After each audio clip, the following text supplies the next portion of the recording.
Hello and welcome to a new episode of the Moment podcast. I'm here today with Lynn and Brianne, and we're going to talk about Windhorse.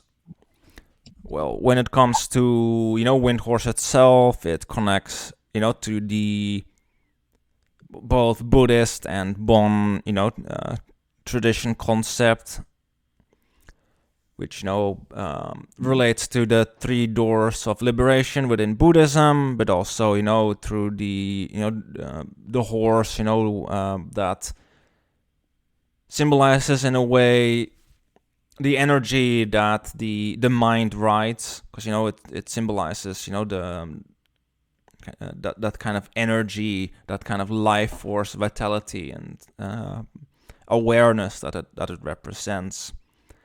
And if you wanna know more about Windhorse in that sense, I also recommend checking out my Patreon episode from the History of Consciousness course regarding Windhorse. Where I go deeper into these specific layers of the concept.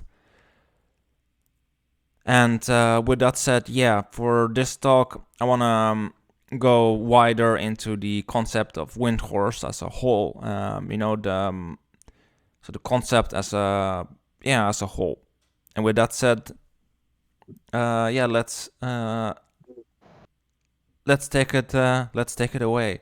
I don't know, Lynn and Brianne, if you have any particular direction you wanna for now take it in regarding Windhorse, or any questions or anything of the sort. I guess it's like from from specific cultures more where they use this term for life force.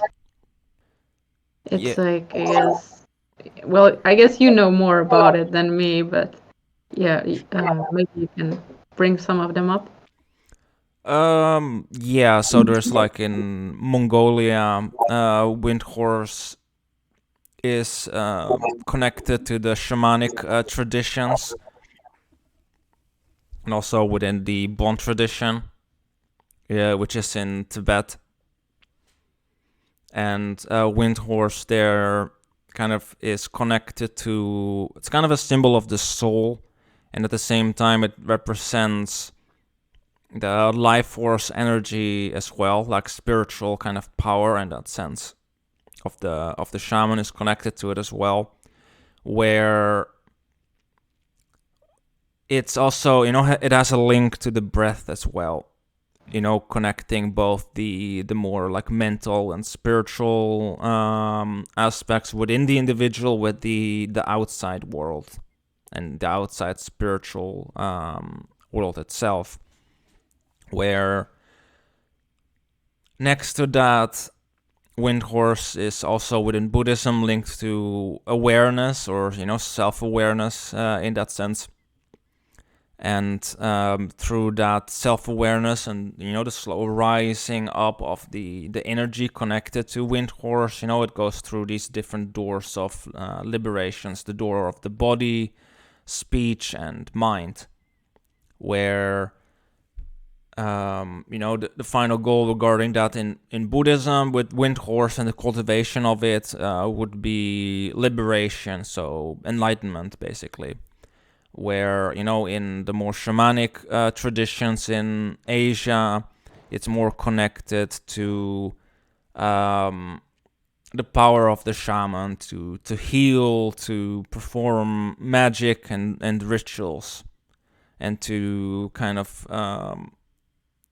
through the Windhorse, for instance, connect to the spiritual realms. But it's not the only way how shamans do it. There's also different spirits and entities that they work with, through which they do this similarly. But the drum is often seen as the mount, so the horse of the shaman, and they also use those horse staffs, for instance, as well. And it's kind of like a very prevalent step symbol, the horse, as this like being of transcendence that helps one travel through the realms. That's very interesting. Like, I think maybe like the rhythm of it, the drum, or like with the staffs, what they do. Um, I guess that helps to connect with the nervous system and does something there.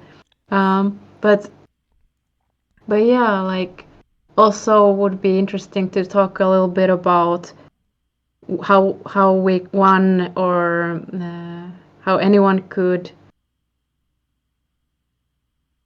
like cultivate wind horse or like connect to it more, let it flow more through us, the life force and the awareness and the connection to the spiritual, kind of like I guess the wind horse could be seen then as a bridge between the or like that connects the spiritual and the earthly realm in a way. Mm.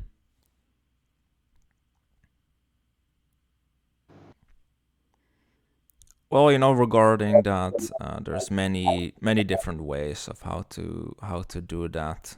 But yeah, go ahead, Brian, if you wanna. Yeah, I think that's an important thing. And what also is going off in my mind is Bass, in the past, we've talked about the Underworld journey and about how Windhorse appropriately comes when one is in the depths of the underworld to assist in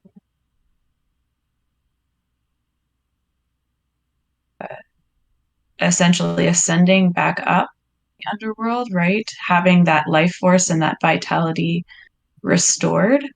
And so I'm wondering if, because Paula's mentioning the connection between the earthly realm and the spiritual.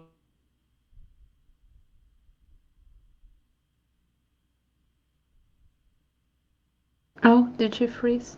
I think so. Brian, I think we lost you right now. Are you there? Yeah, I'm back. you're back. Okay. Okay. Yeah, just how does that connect?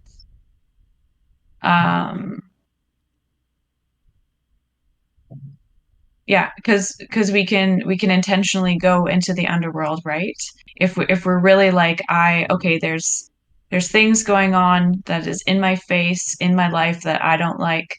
So I'm gonna go into the basement essentially and figure out, what are the wires that are connecting down here that's causing these themes to continually happen in my life, right? Like that's kind of my take on why one would be like, all right, I'm going to strip myself of everything and I'm willing to go into the underworld now to see what is in the subconscious, what is, still in the unconscious that's creating all of this to unravel, right?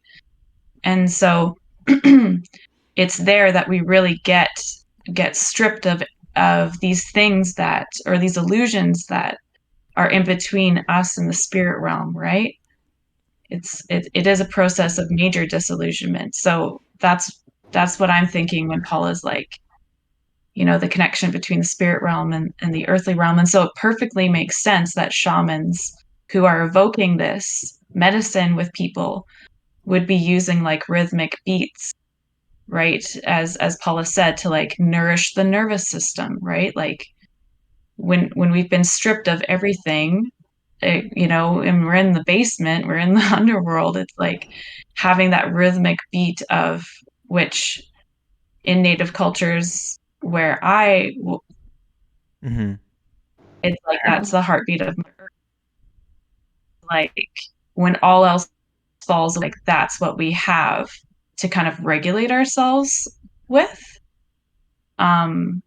And so I'm just I don't know, sorry, I'm kind of blabbering on, but I'm interested to know how that interplays with, okay, and now the wind horse enters, because we're starting with this baseline rhythm, and how does that intersect with breath? Because wind is air, is breath, right? Yes. Yeah. So I think, yeah, when one is in the underworld, and speaking from personal experience, one can really come up against the, I guess, desire or lack of desire or will to live, right? It's like, what is the bare minimum that is expected of me? It's my breath. I need my breath to exist. So I think it's beautiful that the wind horse represents breath, because when one is at their lowest, that's that rhythm following the heartbeat of Mother Earth. To regulate our breath with that is really, I guess, the only logical first step of how to even begin to get moving forward after really hitting that deep underworld point, right? I don't know. Does that make sense? Yeah, I think it makes sense. And for me, like when I was a teenager, it really helped me that there was this course of yoga once a week that I went to. And I think that really saved me because I wasn't feeling emotionally stable, but I think that that was something that really helped me. And there's like a lot of breathing exercises also there that we did as well. So yeah, that's one way of connecting to it. Or like nowadays, it's like very popular with the breath work. Like there's Wim Hof's breath work or different kinds of rhythmic breathing that you can do, different guided breath works online. That's also one way. I know this channel also has a playlist of them. And Yeah. It is really, I guess, one of the basics of being alive as a human or animal is the breath. And it's when you need to ground, that's one very good way to do it. Yeah. Deep breathe deeply. Yeah. But in that sense, when it comes to the breath, if you take it to a more, I guess, like scientific level, it also connects one to the nervous system, the sympathetic and parasympathetic nervous system, and help one to regulate that. So that there's kind of that part to it. But on a more like spiritual level, regarding the underworld and kind of this underworld experience, the difference of being, trust in it and consciously going into the underworld is that, when you consciously descend into there, it's also kind of a place where one, tries to reconnect with the base instinctual foundation of ourselves, I guess the archetypes as well, but the base foundation of of who we are. And then in that sense, Wind Horse has that vitality aspect to it as well. But it also kind of at the same time links to the soul, and with the soul it links to the self, the Jungian self.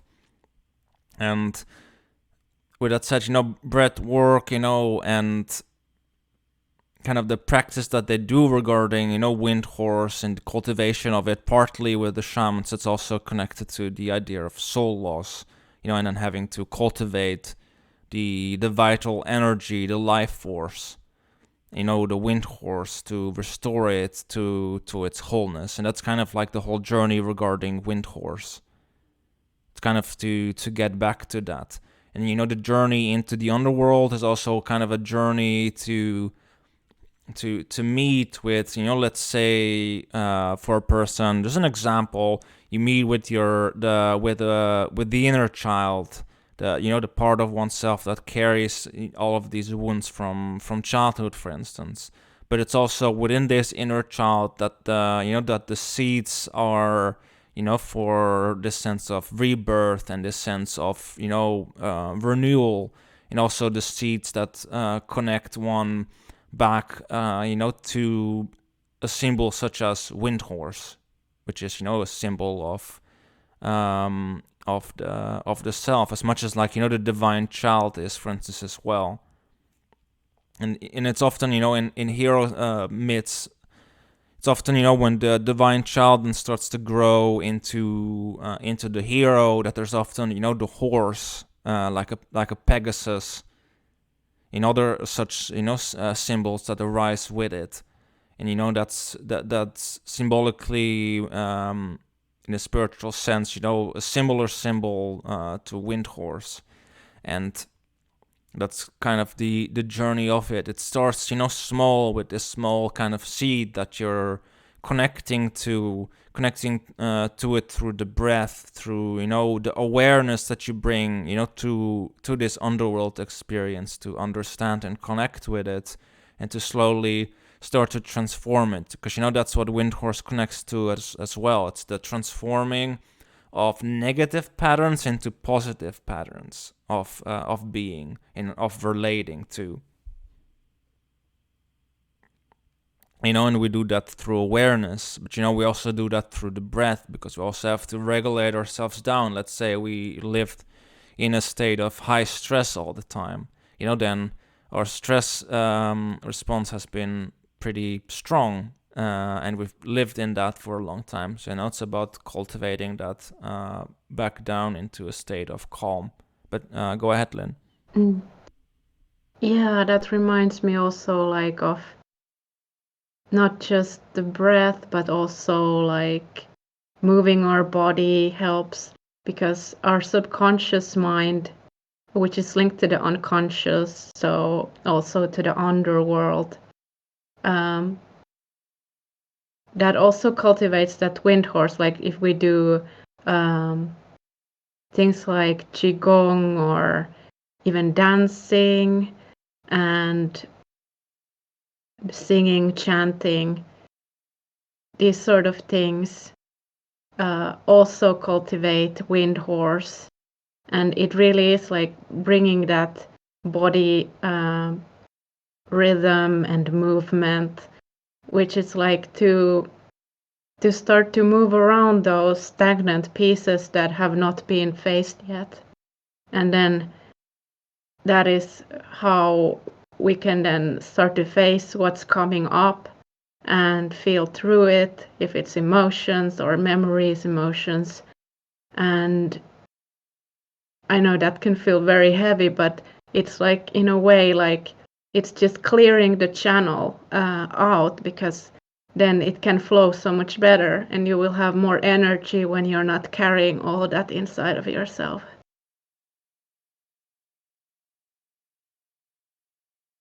Yeah. In Buddhism too, wind horse can be cultivated. It's linked to the 3 doors of liberation. So it's linked to the door of speech, for instance, is one of them, which also links to chanting and singing and mantras and such things.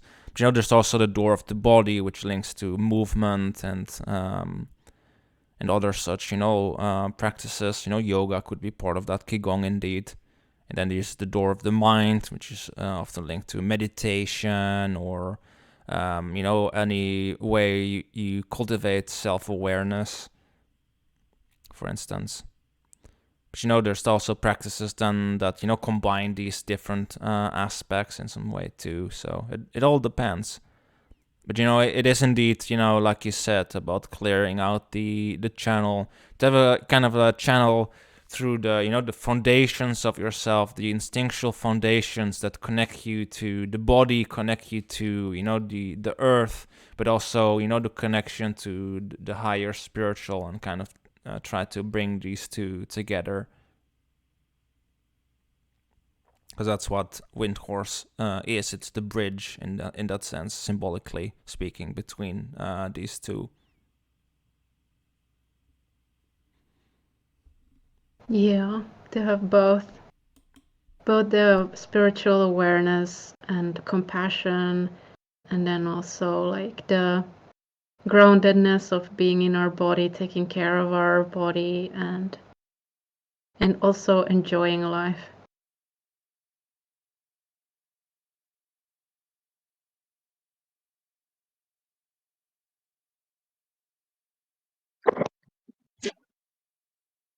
Yeah, I'm thinking also about the different, the three states of the nervous system. Bass, you mentioned parasympathetic and sympathetic, and then there's also freeze. And just listening to you two talk, I can certainly sense how Windhorse would be very helpful when we're in freeze as well. Right? So Windhorse being helpful when we are in sympathetic, high stress, action orientated fight or flight mode. Yeah. Right? That the gateway of the mind, meditation, can be super helpful. The gateway of speech can be super helpful, like singing. Personally, I feel really relaxed when I sing.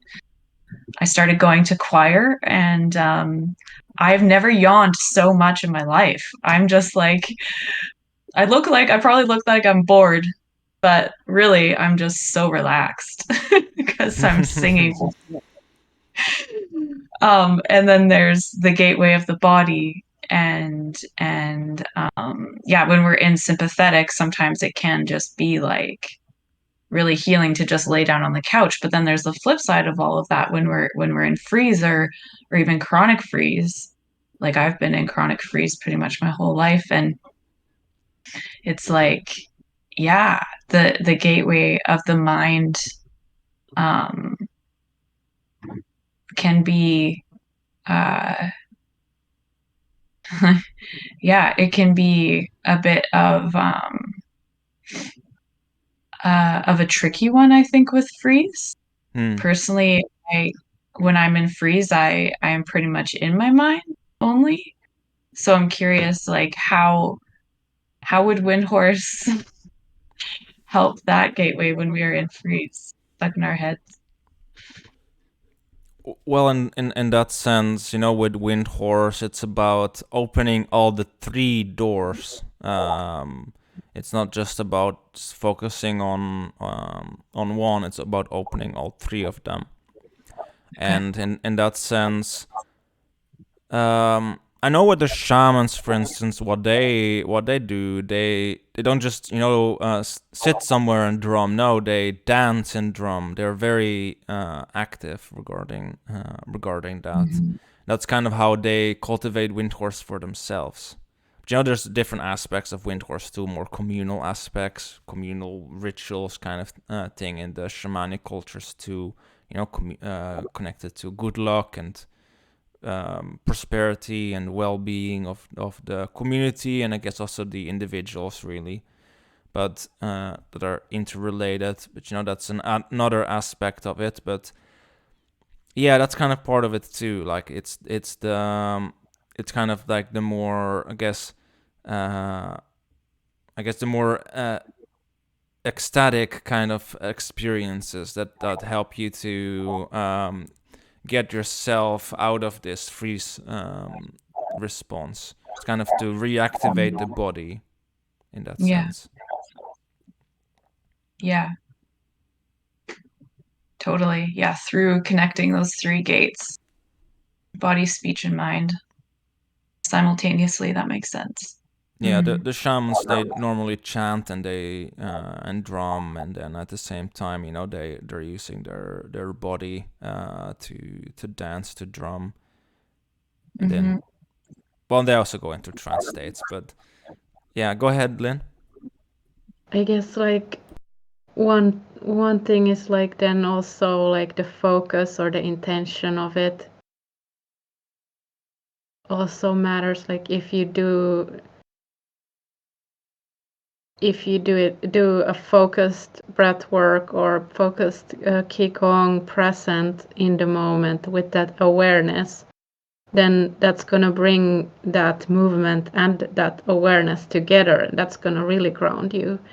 And I think it's like really that like simultaneous focus on both that will bring it more into connection and bridging the two or three. I guess I don't really speak when I do qigong, but it activates the door of the body and mind, I guess. Yeah. Yeah. But then I can do something else to activate the speech or that door. Yeah, that's true. That's true. That's true. But to have some sort of, I guess, balance with it. But all of them are a part of your life. Yeah. You know what would be really interesting to play around with? I also love qigong.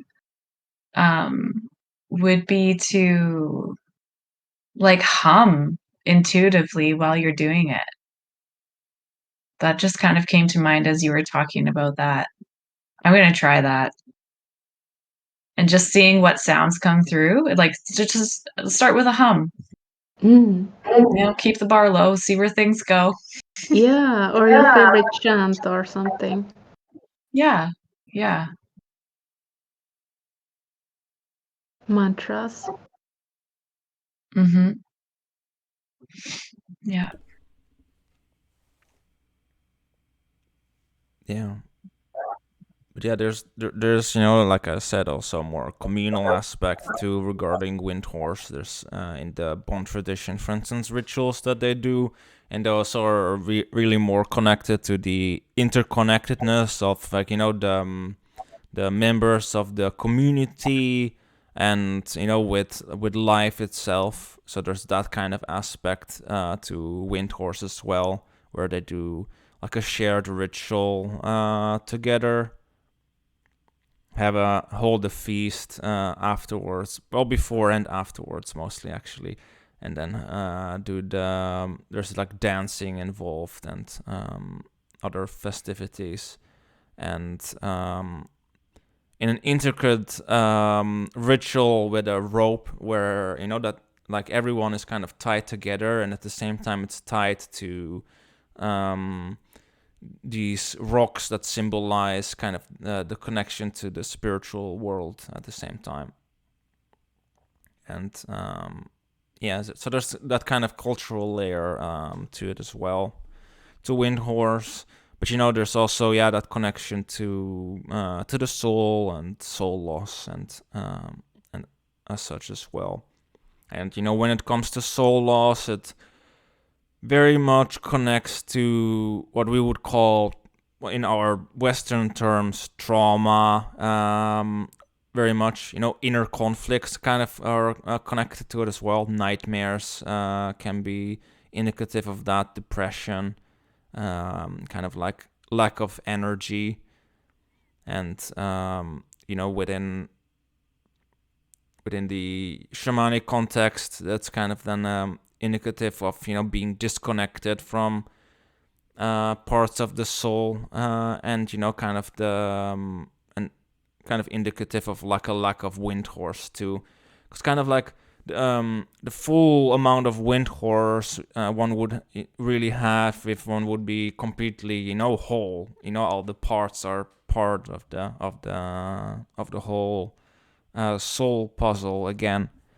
But then there's like kind of psychologically also, a layer to it. All these inner conflicts or these different parts that are not part of us that are normally, kept at bay through something that one carries, and that also kind of costs energy. Hence, kind of why, from a psychological lens, that is the case. But yeah, if you resolve those things, like you said, about Brianna, about going into the underworld to kind of face those things, then, like you were saying, Lynn, yeah, then you free up that energy with it. So then there's more wind horse available, more capacity, because you're not kind of dealing with that inner conflict anymore.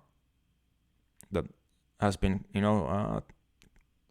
costing a lot of energy to keep kind of out of awareness.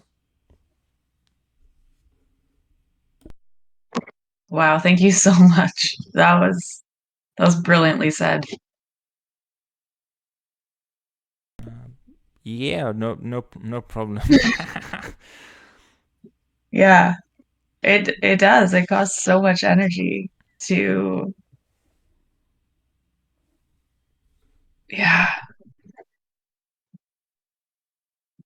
to keep our subconscious patterns going, and it's almost paradoxical. One would think, oh, it's subconscious, so it occurs without my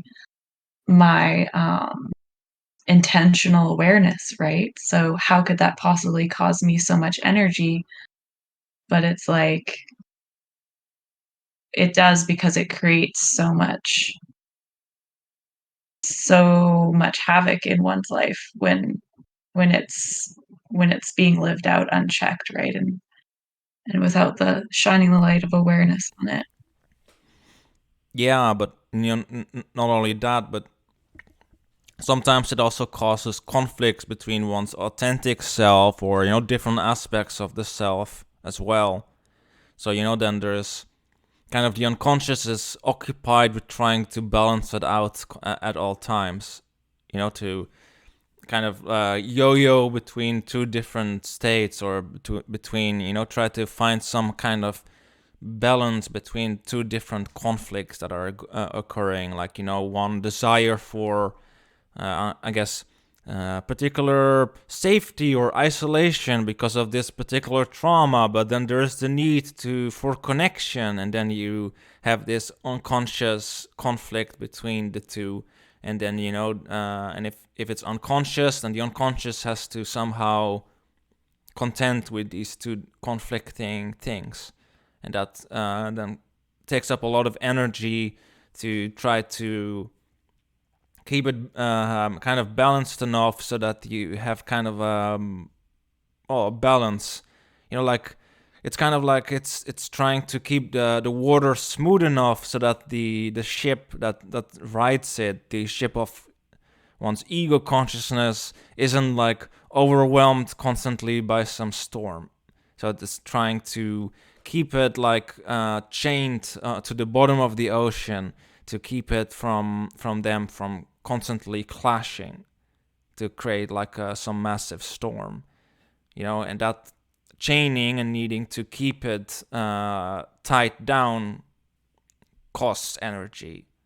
It's kind of how you can symbolize it like that. But once you resolve it, then, and there's no conflict anymore, then the energy to have to keep it down, keep it chained, is is gone.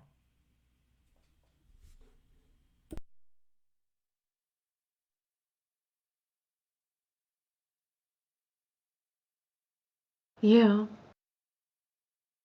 Like if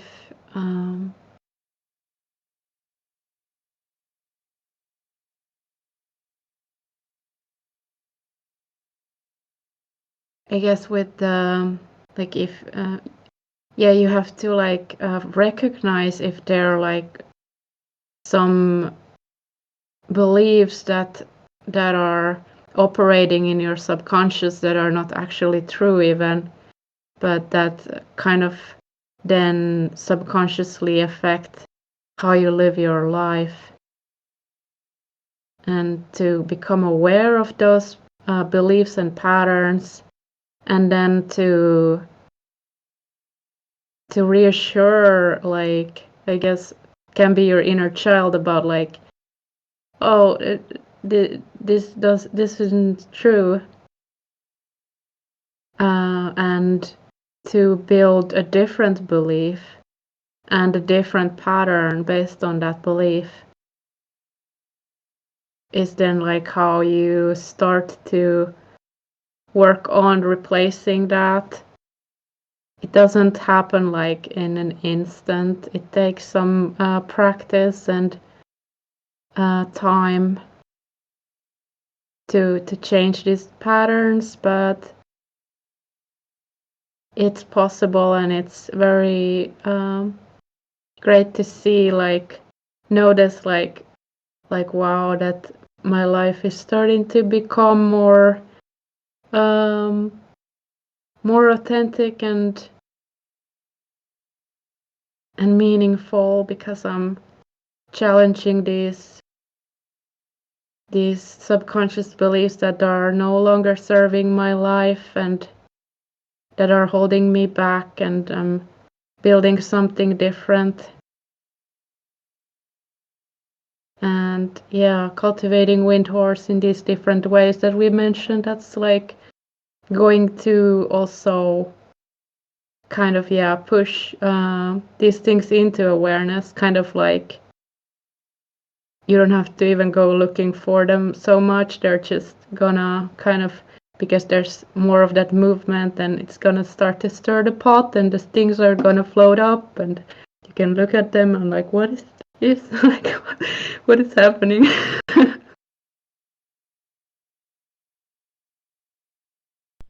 Yeah, like similarly with how with the Wim Hof method, for instance, too, like Wim Hof talks about that kind of that starts to bring up things in people too. It's kind of when you start to, I guess, activate the nervous system, and you kind of start to try to slowly bring it to a more calm state, that that a lot of these kind of stuck energies can start to be released and start to come up. It's similarly like how when I don't know, it's kind of how I see it. It's like the after some time of practicing and doing these things, and being outside of like circumstances that keep the body in that kind of stressful response, then it's kind of like some innate wisdom of the body like realizes, like, wait a moment, hey, there's nothing going on anymore, we're like getting like calmer now. And then it's normally a time when these things start indeed floating up and are starting to come up on its own, even at times. I mean, sure, one can also go digging oneself if one wants to, but indeed, like, yeah, they can start to just on its own start to come up when the body kind of realizes that, like, hey, because the body has this innate wisdom in it, for healing the self.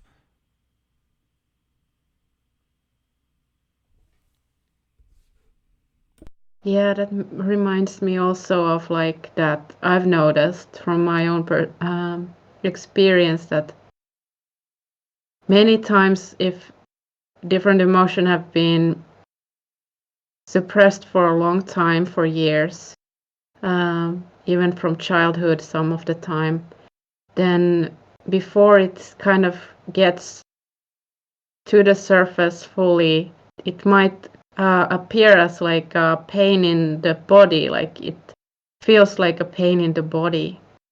And I guess you call that like somatic, psychosomatic, or something like that, you could call it, in a way, like before it comes up as an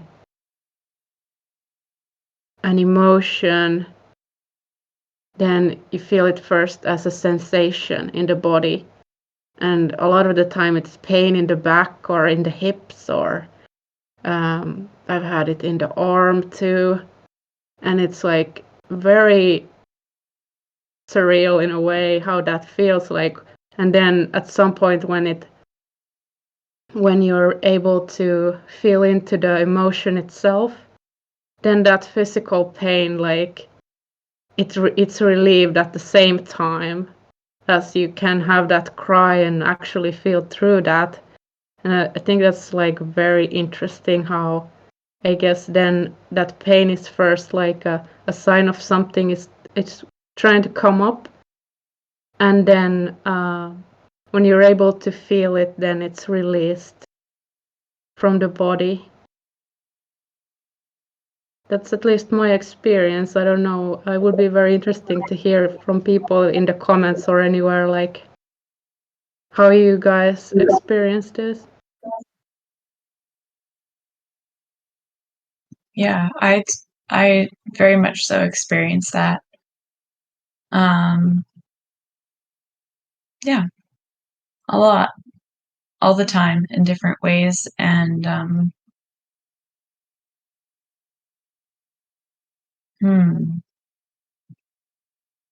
the there's been a lot of discoveries scientifically in terms of somatic therapy and how to heal trauma in a way that like honors being in a human body, having a biology, having a nervous system, having all of the systems that our bodies have, right? And so yeah, I think like right now, for instance, my lower back is like completely seized. And it kind of like was really bad yesterday, and I went to, I don't know if you guys have this over in Finland, but um, here in North America, we have these things that we call ecstatic dances, where we we get together and somebody puts on, you know, like a whatever playlist or a dance journey or whatever, and you're in this communal space and everyone's doing their own movements. You can interact with one another, but it's not expected in any way, shape, or form. So anyway, I went to one of those yesterday evening, even though I was feeling like I could barely move. So I was like, why would I go dance? But I just went and laid down a mat and stretched and laid and rested and took in the music and was really just trying to like consciously feel into that area in my body and trying to just like create a space that was like there's possibility for healing here, even if it's just like a tiny little bit of that door opening for that possibility. And I feel like from my experience, like taking that approach, that baby step approach, has been extremely helpful.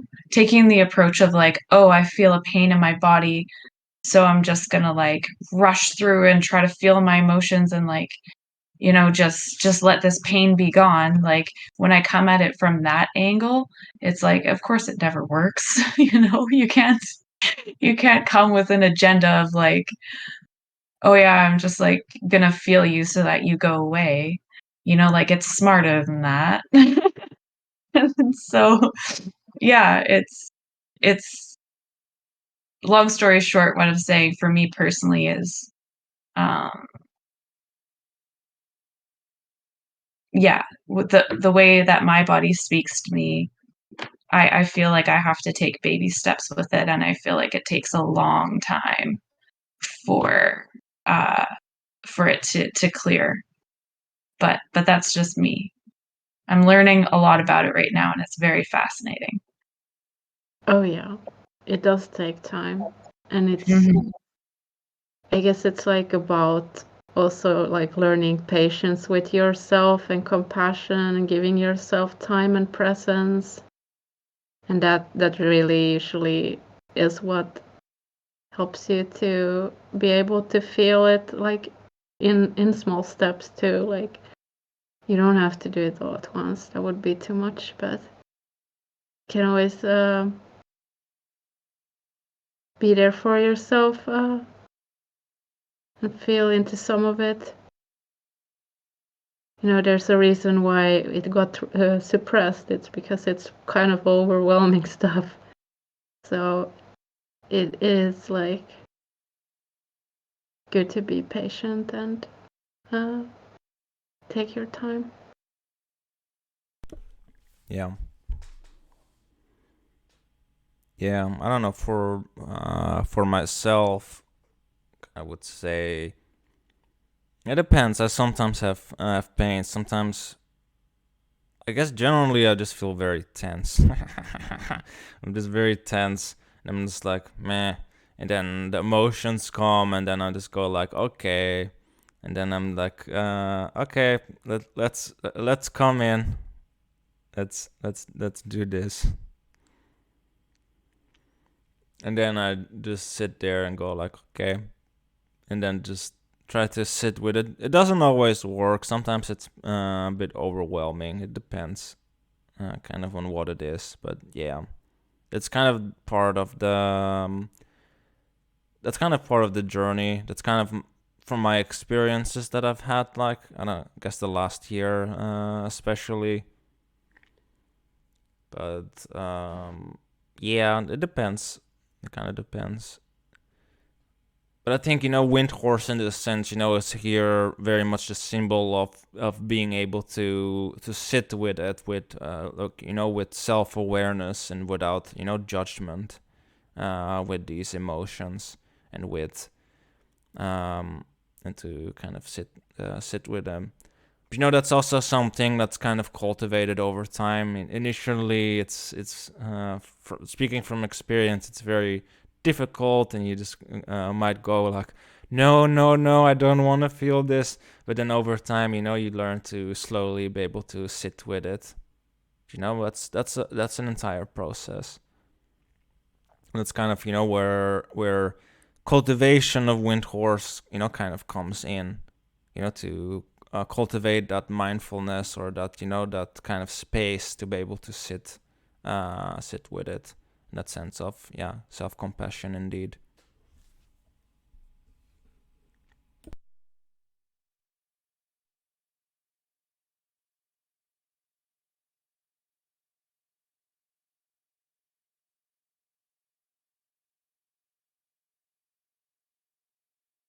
So great to be talking about these things. Oh yeah, agreed. Yeah, I kind of feel like these kind of things are not maybe talked about as much. Maybe I mean, I don't know. I'm not too maybe much of a watcher of, I guess, psychology stuff online, the more mainstream stuff, but it tends to be more, I guess, theoretical, and there are some good ones out there though that do talk about this stuff. But yeah, it's important to highlight this too, because it's the real part of kind of the whole healing process, and it's kind of an important part of it. The ability to face these emotions. A lived experience of the how it comes up and how different people experience it a little bit differently, but there's some similarities there. Yeah, I think Brianna, you wanted to say something. Yeah, I just wanted to say, I think that the the wind horse is associated with shamans, right? Yeah. Yes. Yep. Yeah. Okay. Um, and when I'm reflecting on what we've been talking about today, I I can't help but think like, or my imagination, I guess, wants to dream up that these shamans are are really, really, really, really, really intelligent human beings who understand the intersection of human biology with trauma, with healing trauma, with psychology, and with spirituality, right? We were talking about Windhorse being, I think you used the word gateway between the earthly realm and the spiritual realm. And is that not what a shaman is, right? Yeah. And so I'm, my imagination kind of wants to go to this place where like I'm just in admiration of, and that leads me to say that like I struggle with some of the new age mainstream BS where people can take a course for a year and then call themselves a shaman and start charging, obscene amounts of money Mm. to have people filter through them for this quote unquote, shamanistic healing service of whatever nature it is that they're doing. And it's not that I'm saying this to like tear people down or anything like that. I'm just saying it as like a critical observation of like, do you really think that you can take a course for a year and call yourself a shaman? Like, is that where we are? I struggle with that Mm. because I think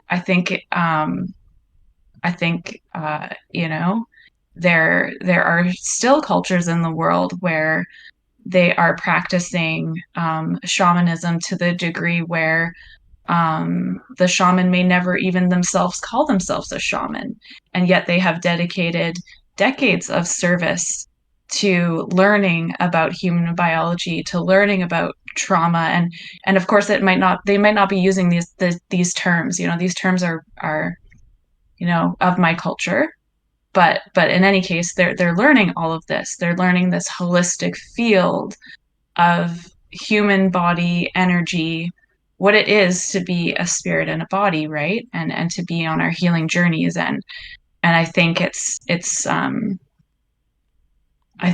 a really admirable position in society, and I would love to see more people understanding truly what it actually is, Mm. rather than just it being this just because you can, beat a drum and lead a meditation so that a bunch of people can feel relaxed on a Friday night, like that doesn't make you a shaman. No, Do you know not what I mean? yeah, not exactly. The Yeah. the shamans, they come from very long lineages as well. The ones from Asia, for instance.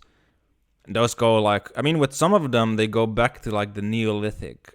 So it's like in China, one of them, for instance, I know of. That stuff goes back to the Neolithic. That's like ancient stuff. But they understand regarding. They don't use the same like exact concepts that we use about trauma, and but they understand that in their own way, and they understand that there's these different aspects of the soul, and that they can be stolen away by different spirits, or or different circumstances can split these parts off, and and it's the shaman's job to bring these different parts back. All the shaman has different jobs other than this too. But when it comes to healing, that's kind of an important part of it. It's not just about doing indeed like a meditation. It's the shaman needs to understand the spirit world, needs to understand the how to get these different parts to come back, and to also help the person through it.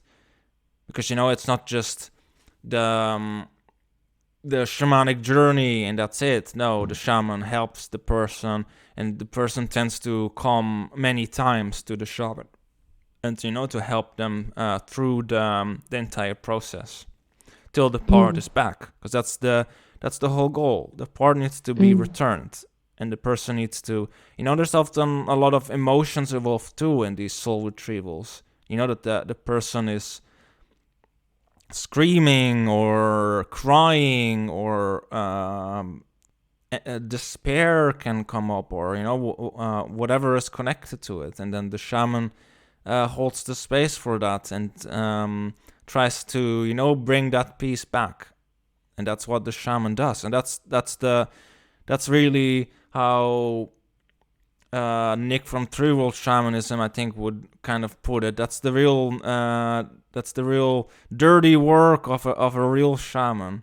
That's the real nitty gritty what they're dealing with. It's not the fancy kind of love and light meditation kind of work. No, it's like to roll up your spiritual sleeves and to get them dirty, and to really have to deal with really messy situations sometimes.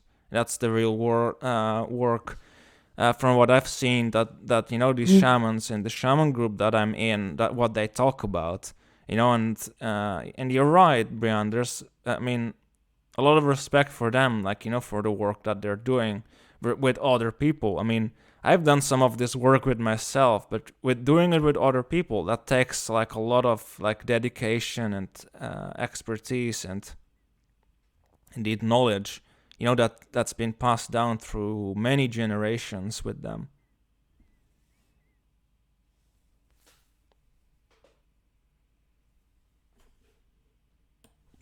Yeah, it's about integration, right?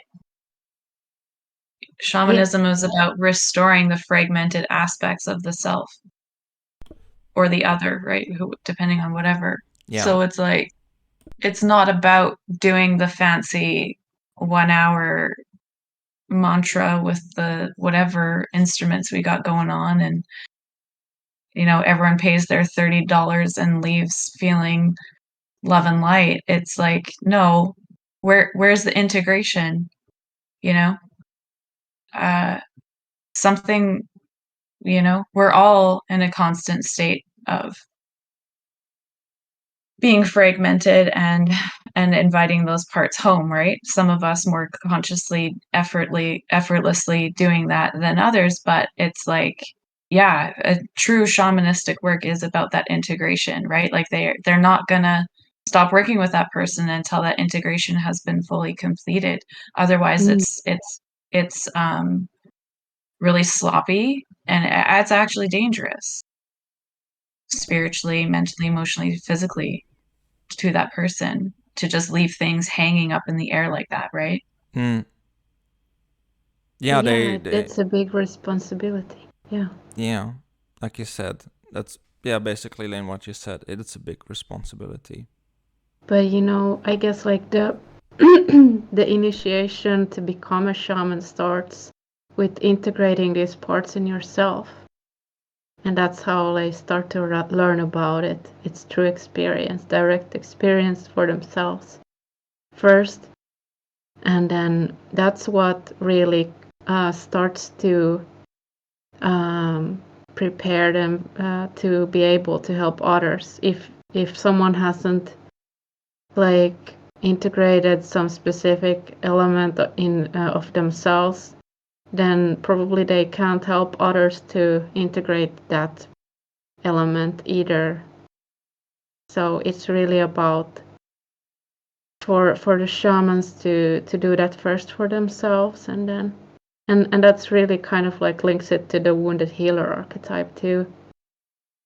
It's like they can heal because they've healed themselves. Yeah, that's definitely part of it. Same with I'd seen some days ago some of the shamans from Asia talk about teaching methods, and they teach through direct experience. So the student has to do that inner work themselves first, and you need to really do that work, get your bearings in the spiritual world, and about kind of the framework and how things work, and see the teacher shaman do it, and then you'd have to, do that work yourself too before you can actually be ready and call yourself a shaman. And that's kind of the type of work that can take can take up to a decade at least, if not more, from what I've seen. And that's the real work that it takes. And it's and it's not easy work. But like you said, Lynn, they it's from that kind of direct experience that they have with it and overcoming that, the shamanic sickness, how some call it, or whatever, the different, the spirits or different things that are going on that have caused these different issues, and them resolving it by working with the spirits. That's how they, become shamans, and finding that sense of, or trying to find that sense of balance within. That's how they have that ability to heal. Yeah, and connecting and keeping that connection to the different aspects of themselves. It's like embodying them in their lives. Not just connecting to them once and that's okay, now I'm good. It's like keep connecting to all of those parts. You can think of it like all of the planets, or in that way, because we like the astrological lens too here, so you can think of it that way, or you can think of it like the body, mind, and spirit, or more diversely different types of aspects of yourself, different ages of yourself, different experiences, different layers of experience. Yeah, and they also have like these altars too, that they have like personal items on, but also different spirits and deities they work with. And these are personal altars that they have, that contain all these different symbols that are very personal to themselves, where they also have like a more, I guess, a working altar where they work with like more general symbols that are more for like helping the patients. But that is indeed part of it. They keep these altars up and these connections. They cultivate relationships with these different aspects and these different spirits and deities that they work with. And that's how they understand the world. They understand the world through relationship and keep cultivating that. Which, makes it different from what you were talking about, Brian, about the one-time meditation kind of thing. There's no relationship in that. Yeah, and I think with Pluto now being in Aquarius, which it will stay for the next couple of decades, and Aquarius being an air sign, I guess I'm just drawing a very simplistic, generic line between that and the wind horse. And my prediction is that we will increasingly see examples that we will be able to differentiate people between those who have actually worked with wind horse energy, and not that they call it that or whatever, but the essence of it, that they've actually, Bass, as you said, rolled up their sleeves and were able to go down into the underworld and then cultivate a new life force, vitality, energy out of resolving these inner conflicts of the subconscious. I think when people ascend from that place, their love and their light has a very different tone, texture, taste than those who are all love and light all the time, and are really trying to put on this outward external persona that, like, yeah, I do breath work, and like, yeah, I do meditation, and like, I'm just always full of joy and like, woo, and it's like this top heavy, like, it's too airy fairy. you know? It's like you missed the contrast point there. So, yeah, I think that we'll just continue to see more and more. We'll be able to discern, who's really done the work to like, and not that I want to say like that makes me sound like I'm a masochist that people need to like pay their dues to get happiness, but like, um, yeah, that's not the place I'm coming from. I'm more coming from a place of like, um, we'll be able to discern authenticity. I think it's a good way to wrap that up. Yeah, and it's like, well, it's not summer all the time. I think Timothy said one time in some video. It's like we can't. It's not summer all the time. It's not day all the time either. It's like we need the darkness and the night too, and it's part of life at least. So while we're here, we're gonna have some pain and we're gonna have to deal with some challenges, and that's part of life. And if we deny that, then that goes into a bit of a detached state, which is not the truth and it's not authentic, I feel. But I think in that sense it also kind of connects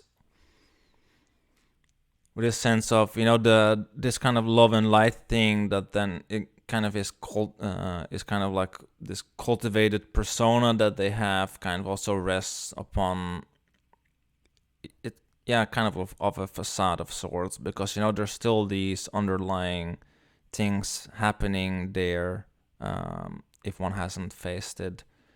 And I think I, I guess one difference regarding that would be, I guess, the people that have gone inward and faced it, they would approach these things differently. They would approach kind of the underworld experience in a different manner. Instead of fearing it, they would kind of understand it, and I guess come to some sense of like, I guess, acceptance that I guess a good symbol for this would be to take it into like astrology kind of symbolism. Maybe Venus, like they can be like Venus, they can rise all the way up to the highest highs, but they also know that it also goes down to the lowest lows, and they kind of know this full range of of experience. But they don't. But they also know, that the pattern of Venus is kind of that. That's kind of what it does. It goes up and down. That is the experience of life. It's the cycle that we're all in, and as much as happiness doesn't last. For instance, on the opposite side, despair or depression or any of the other things don't last either. And that's kind of part of that cycle. And with Windhorse, it's kind of also about, in a way, transcending the cycle, kind of through a sense of like non-judgment, of a sense of like acceptance. Like, yes, this is part of life. Like all of this. So you don't try to push one thing away and cling to another, which kind of keeps you trapped in a way to it. Right, because it's coming, and correct me if I'm wrong, this is just my guess, but because Windhorse is coming from that deep truth that everything is in fact energy. And so Windhorse representing vitality also meets us in all of those places where we lack vitality. And it knows both. It knows that both require energy. And it's about, um, yeah, integrating that into more and more wholeness as we cycle through. Yeah. Yeah.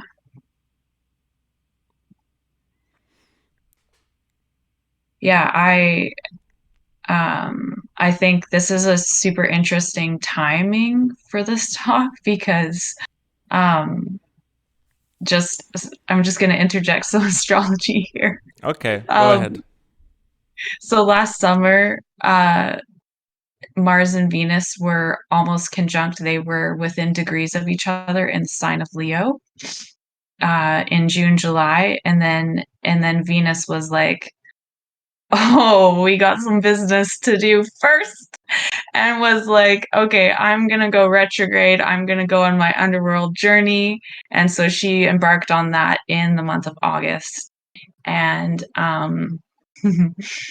now we see that Mars and Venus are both in the sign of Capricorn, and they are in balsamic phase to one another. They will become a conjunct mid-February. I can't remember the exact date off the top of my head, but anyways, so I really I think that a lot of us may have been experiencing from last year being in an underworld journey of sorts, you know, and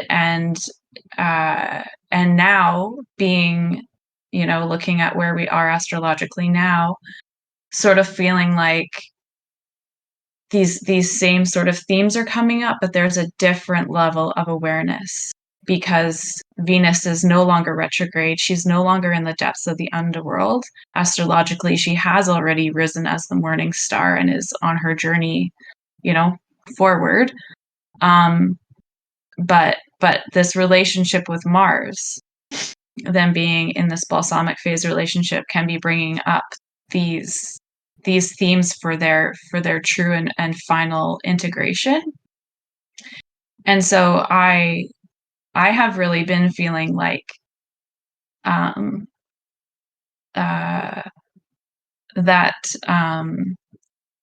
the ascension from the underworld is happening, that it's happening, that there's finally some integration or closure or an ending and a simultaneous new beginning happening. And the reason, the actual comment that made me think of all this, Bass, was you mentioning Venus being like, she can reach the highest heights and she also dwells in the lowest depths. And as I'm personally feeling myself starting to come up from this underworld journey, I'm noticing that integrated, embodied, full spectrum, like no longer like, do I need to like leave my body to go up high or go down low? It's like, no, I actually experience true joy. Like I laugh at my own jokes in the mirror at night.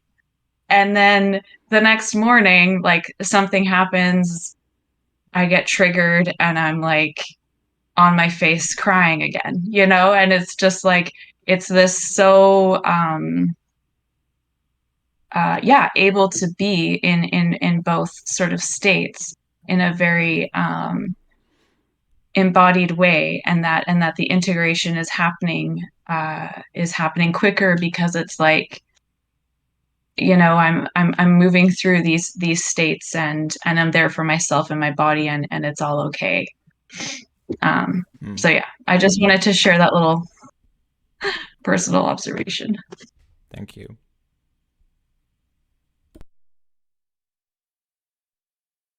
Yeah, and that's great to hear.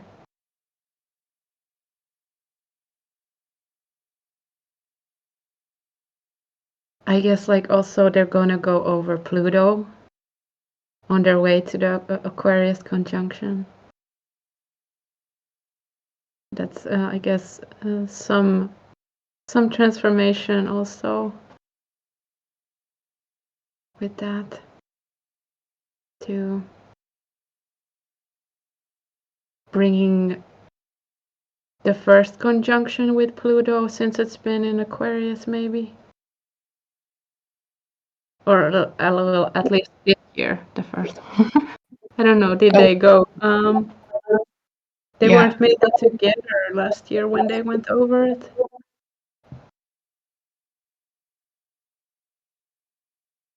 I would have to check, but anyways. Yeah. It's pretty. More Aquarius, more Wind Horse. Mm. More of that. into our embodiment and connecting us to our instinct. Because I don't see like instinct as separate from the rest. It's like, I guess in the past for me it was a bit more detached from the rest, maybe, or maybe it's cultural in a way, but I feel like now that we have the North Node in Aries too with Chiron there, I feel like there's like this collective direction and vibe of wanting to connect more to our instinctual self too, and like I call it a divine spark because it's the first sign, but all the signs are connected, so I feel like it's connected. It's right there with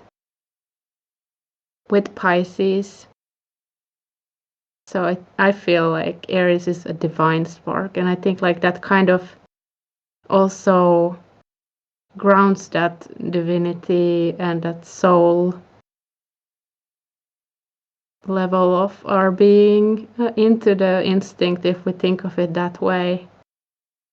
It's like, yeah, that's how I like to think of it. Like if we can align those and connect those, then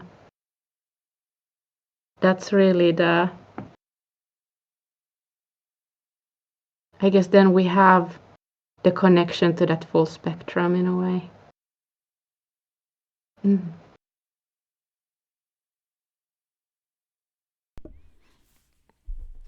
I just also thought of something regarding, I guess,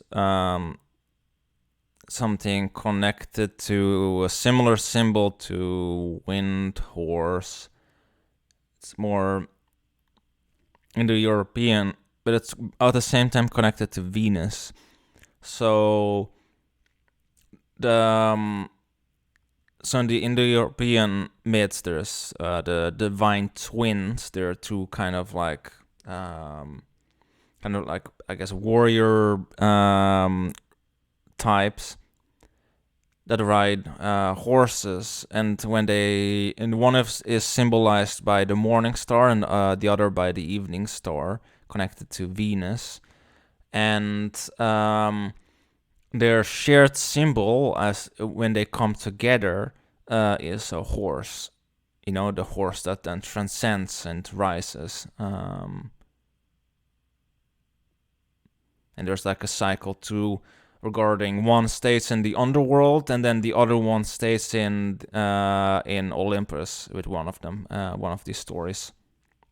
And then they take turns. The brothers take turns because one of them was immortal and the other was mortal, but then they shared in it, and then they take turns in that. But when they come together in the place where they come together, then they take the form of a horse.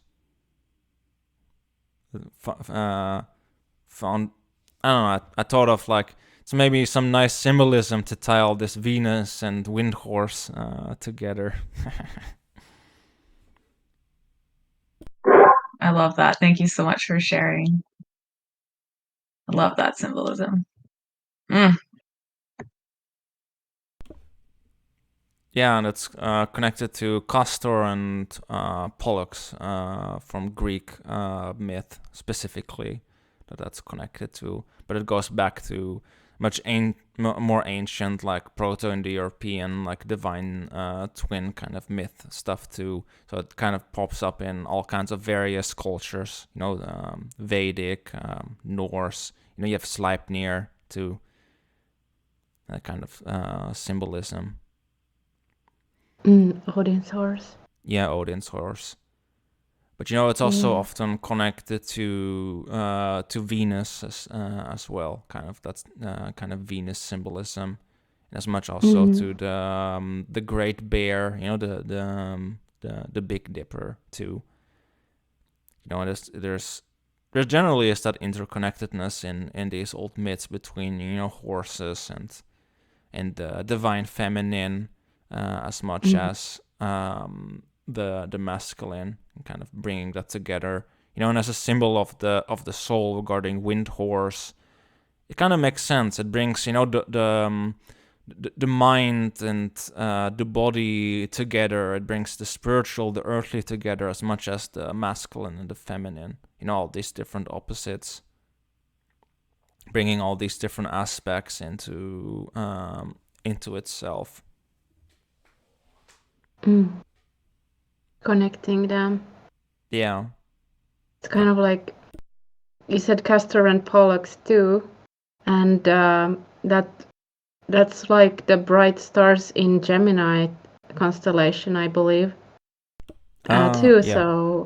So that connects it to Gemini, which is also like connected to Hermes and Mercury, who is also someone who can go to the lowest lows and the highest highs and connect those realms and bring messages between them. So that's also very fascinating how that links to there too. Hey, Naira. Hey, what's up, y'all? How's it going? We're recording a talk about wind horse and talking some astrology too with it. Yeah, I know.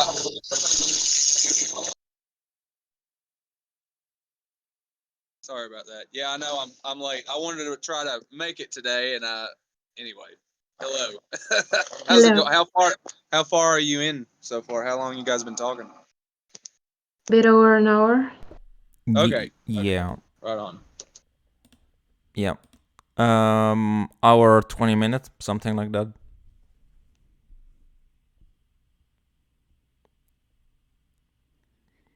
But yeah. I thought. Sorry. Go ahead. Go ahead, Bria. Okay.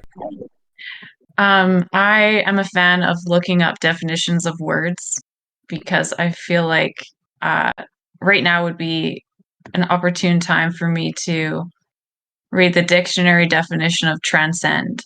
Be or go beyond the range or limits of something abstract, typically a conceptual field or division. So if we see Windhorse as a symbol of transcendence, and we're talking about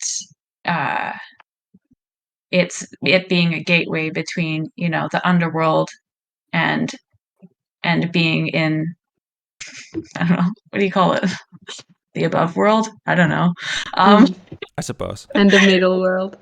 Yeah, in the middle world. Yeah, it really is actually about what did it say again? Yeah, to go beyond the range. Doesn't say to bypass that which is undesirable. That's not the definition of transcendence. It's not about turning a blind eye to the pain in our body that is some sort of emotional baggage that we've been carrying, as Paula gave an example of, or or even a very deeper intentional underworld journey. It's not about like transcending that in the way of like needing to get rid of. It's just going beyond what has been perceived as the normal range, right? And so I just think that's beautiful to thinking about this range of experiences that we can have in a human body. Yeah, that's very important. Yeah, we don't want to throw things out. We don't want to cut things away and transcend it, because we need all that stuff.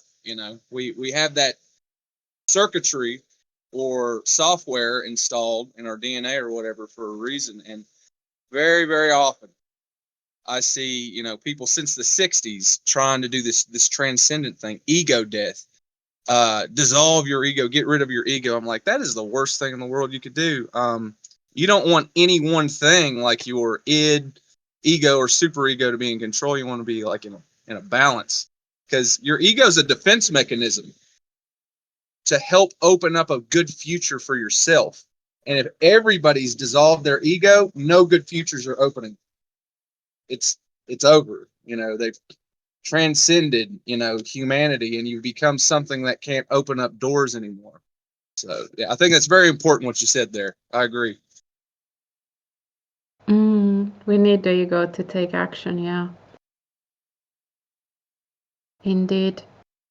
But it's like, yeah, we need that part. We need also the emotional body. We need the instincts. We need the intellect. We need the spiritual connection. All these different realms come together in us in a way. And if we deny one or more of them, then we're not fully living. Yeah. And with Yeah. that said, also I just wanna bring up regarding transcendence. If we take it from more like a Buddhist lens, for instance, it's kind of also about kind of stepping outside of this sense of like kind of like this is bad or this is good, this sense of duality, and that's kind of what is meant with that. And it's not meant. It's kind of about accepting, like, yes, there's like all these different parts. There's anger, there's this, there's all these experiences, and this is part of life. It's not trying to, yeah, indeed, get away from it, because that's not transcendence. That's actually just aversion. Yeah. So, yeah. Yeah.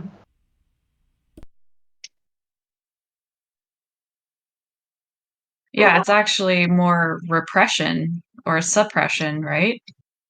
Than transcendence. Yeah. Transcendence is like both and. Oh yeah. Yeah. I love all of me, all my fears, all my fuck ups, everything, taking it all with me. Yeah. Yeah. I've seen these older hippies go through their life without ego or convincing themselves they don't need it. And, it's a mess. They have these kids with all these different people. They go through like these common law things, it's an absolute mess of a nightmare. And then as they get older, they start to revisit their ego and rebuild it and try to worry about themselves, and then try to help other people after they've, taken care of their own Maslow's hierarchy of needs, if you will. Yeah. I've got a lot to say about transcendence, but you guys might have already covered a lot of that. But yeah, I think Bass knows and Lynn knows where I might go with that, but I'm not going to go there again. We've already traveled through hell together and explored. Yeah, we already went through scorn. So yes, that's kind of the repressing kind of transcendence, quote unquote. That's not the.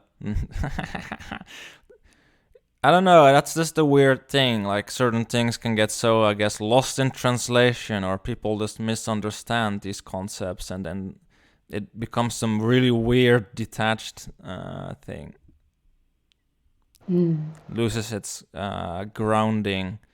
And I guess that's kind of why, I guess, trying to understand it from that culture's perspective becomes important. You can't just rip some concept out of a particular culture and be like, okay, there we go. This is then, because it starts to lose its meaning. That's why you need to understand the original framework of the symbol and the concept and these ideas that one is talking about. That's kind of why I kind of feel like, yeah, listening to the people that live in these cultures and understand these concepts then becomes important too. For them to have their actual say about it, because they know they come from those cultures. And I'd rather listen to them about it than than anyone who did not come from there. Totally, because we all have our own cultural lens, and these myths and these symbols and these shamanistic practices, whatever it may be, all originated in a place and within a community of peoples, that was very much specific to their place in the world and their worldview. So yeah, I completely agree with that, Faz. Yeah, and that's kind of sometimes that get lost in when it comes to these concepts, and with wind horse, or many of these different concepts. So. Yeah, I guess like if it's just explained in one word or in a few minutes, then that might not show you the full spectrum of it. But I hope like we can at least scratch the surface a bit with this longer talks when we go into different subjects on this channel. Yeah, that's kind of the idea of it. But yeah, there's for sure way more to wind horse than just what we talked about. But that's kind of the nature of a symbol. I mean, you can keep talking about it because there's layers and layers of I don't know, I guess symbols are like onions that just keep going. Yeah. Yeah, they can. Yeah. Wind horse is the hope, and I guess scorn would be the opposite of that. I don't know what the symbol for that would be. Something bad. Something just bad. But yeah, it's the hope that you can draw out, the energy you can use to move forward. You can join the movement, the flow of it. Yeah. In a way. Flow with the river instead of against it. Right. The river of life, I mean. Build a sailboat instead of a motorboat.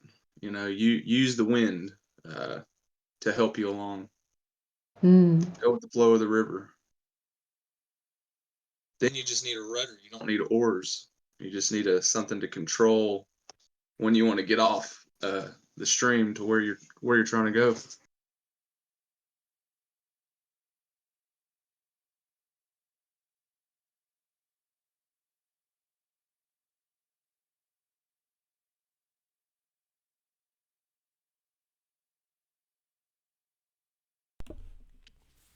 Yeah, I guess the rudder is kind of that sense of self-awareness of, like, the of the river, the flow, kind of the patterns and everything that we're dealing with and are within. And I just sent you a few video links of a YouTuber, and I feel like he has that spirit of Windhorse. Like, he's like drawing out all these diagrams of like, why is marriage failing? Why aren't people having kids? Why is nobody, let alone intimate with each other? People aren't going out anymore. Like, was it 60% of men under 40 are single and 37% of women under 40 are single? That's alarming. That's crazy. And here's this guy with colored pencils drawing diagrams, trying to figure it out. He's like, okay, this is where we're at. These are these patterns. Why are we here? How do we get out of them? And it's super handy to like look at a picture that can convey all these symbols that can convey this landscape to help us navigate it. Yeah.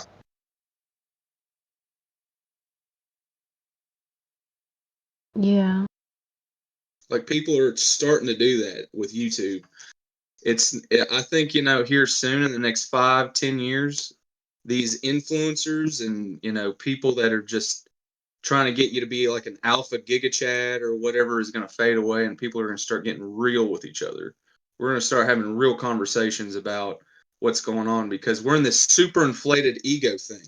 And I think that is a direct response to the hippies dissolving the ego, this concept of dissolve it, your ego's bad, all this stuff is evil.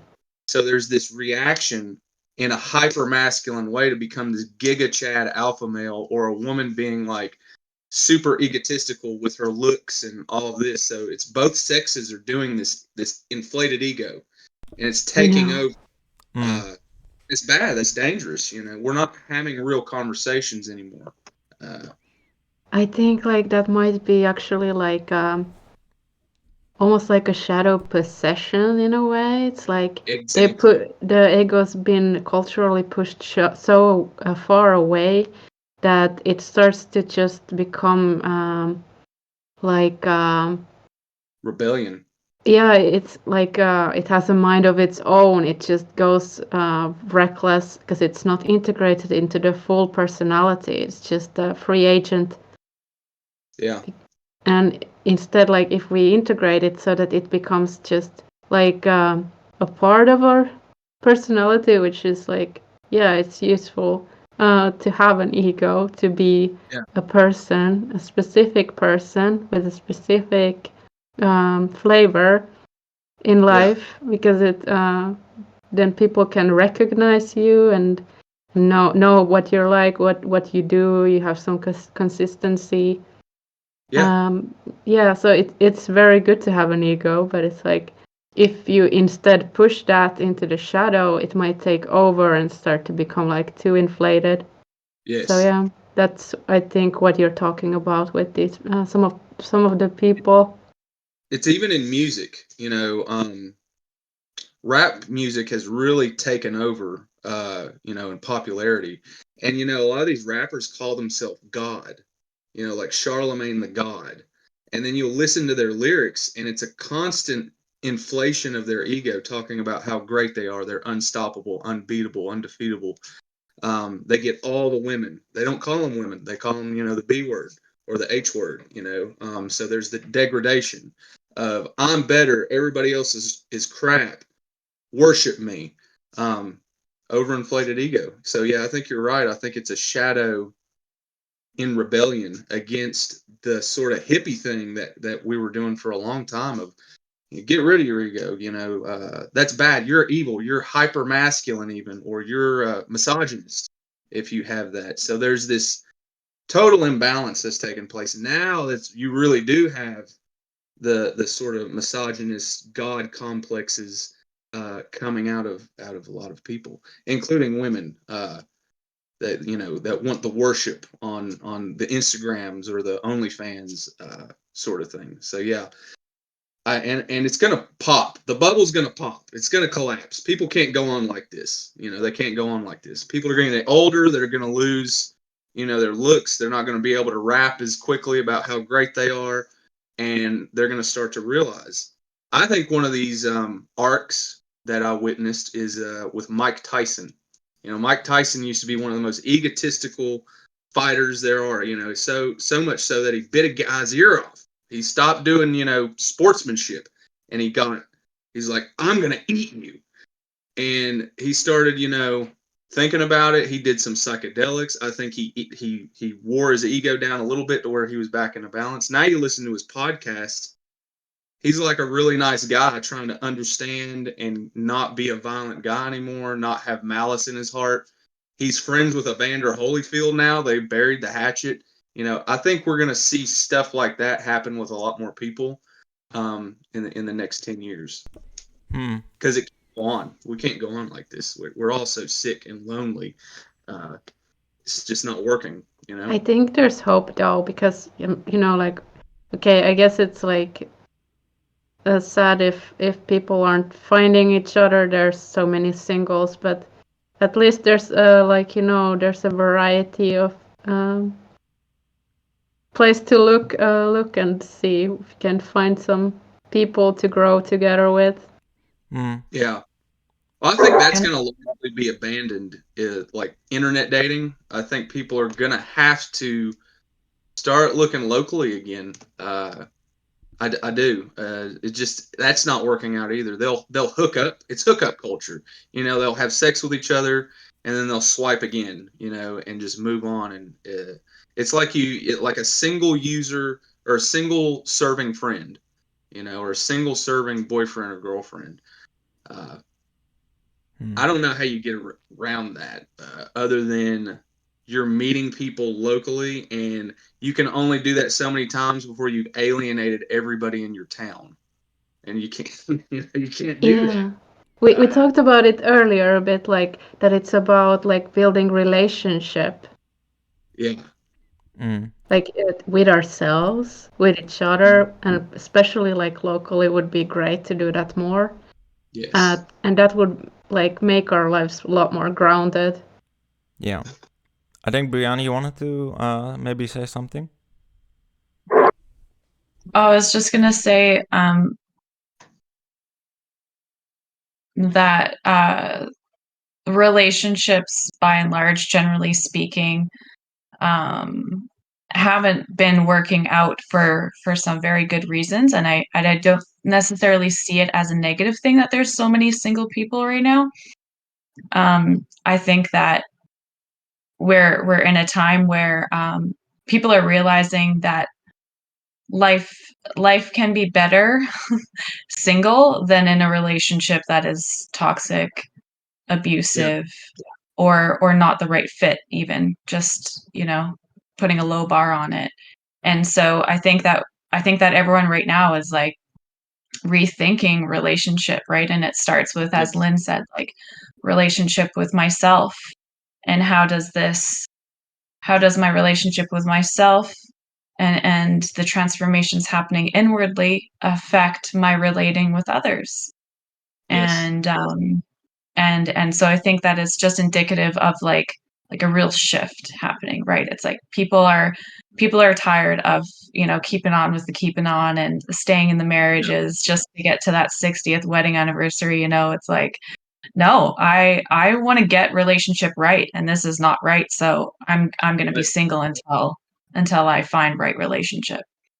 I think it's a symptom of everything in Maslow's hierarchy of needs being met, and our lifespan is tripled. Before, we did not have those two things. You'd be lucky to make it to 30 500 years ago. So now that we have this extra real estate in our minds to deal with, our relationships have to change.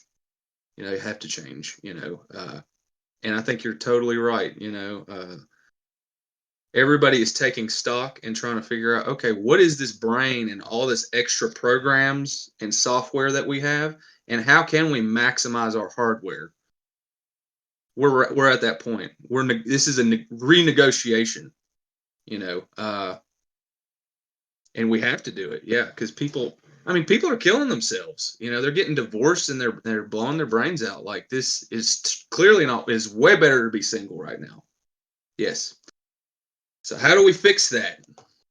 Because we got maybe a good 50 years before we're all dead. We're so old we can't work and maintain this civilization. So yeah, we got a little time. But it is alarming to me how far the birth rate has dropped and how we can't replace people. We're not gonna.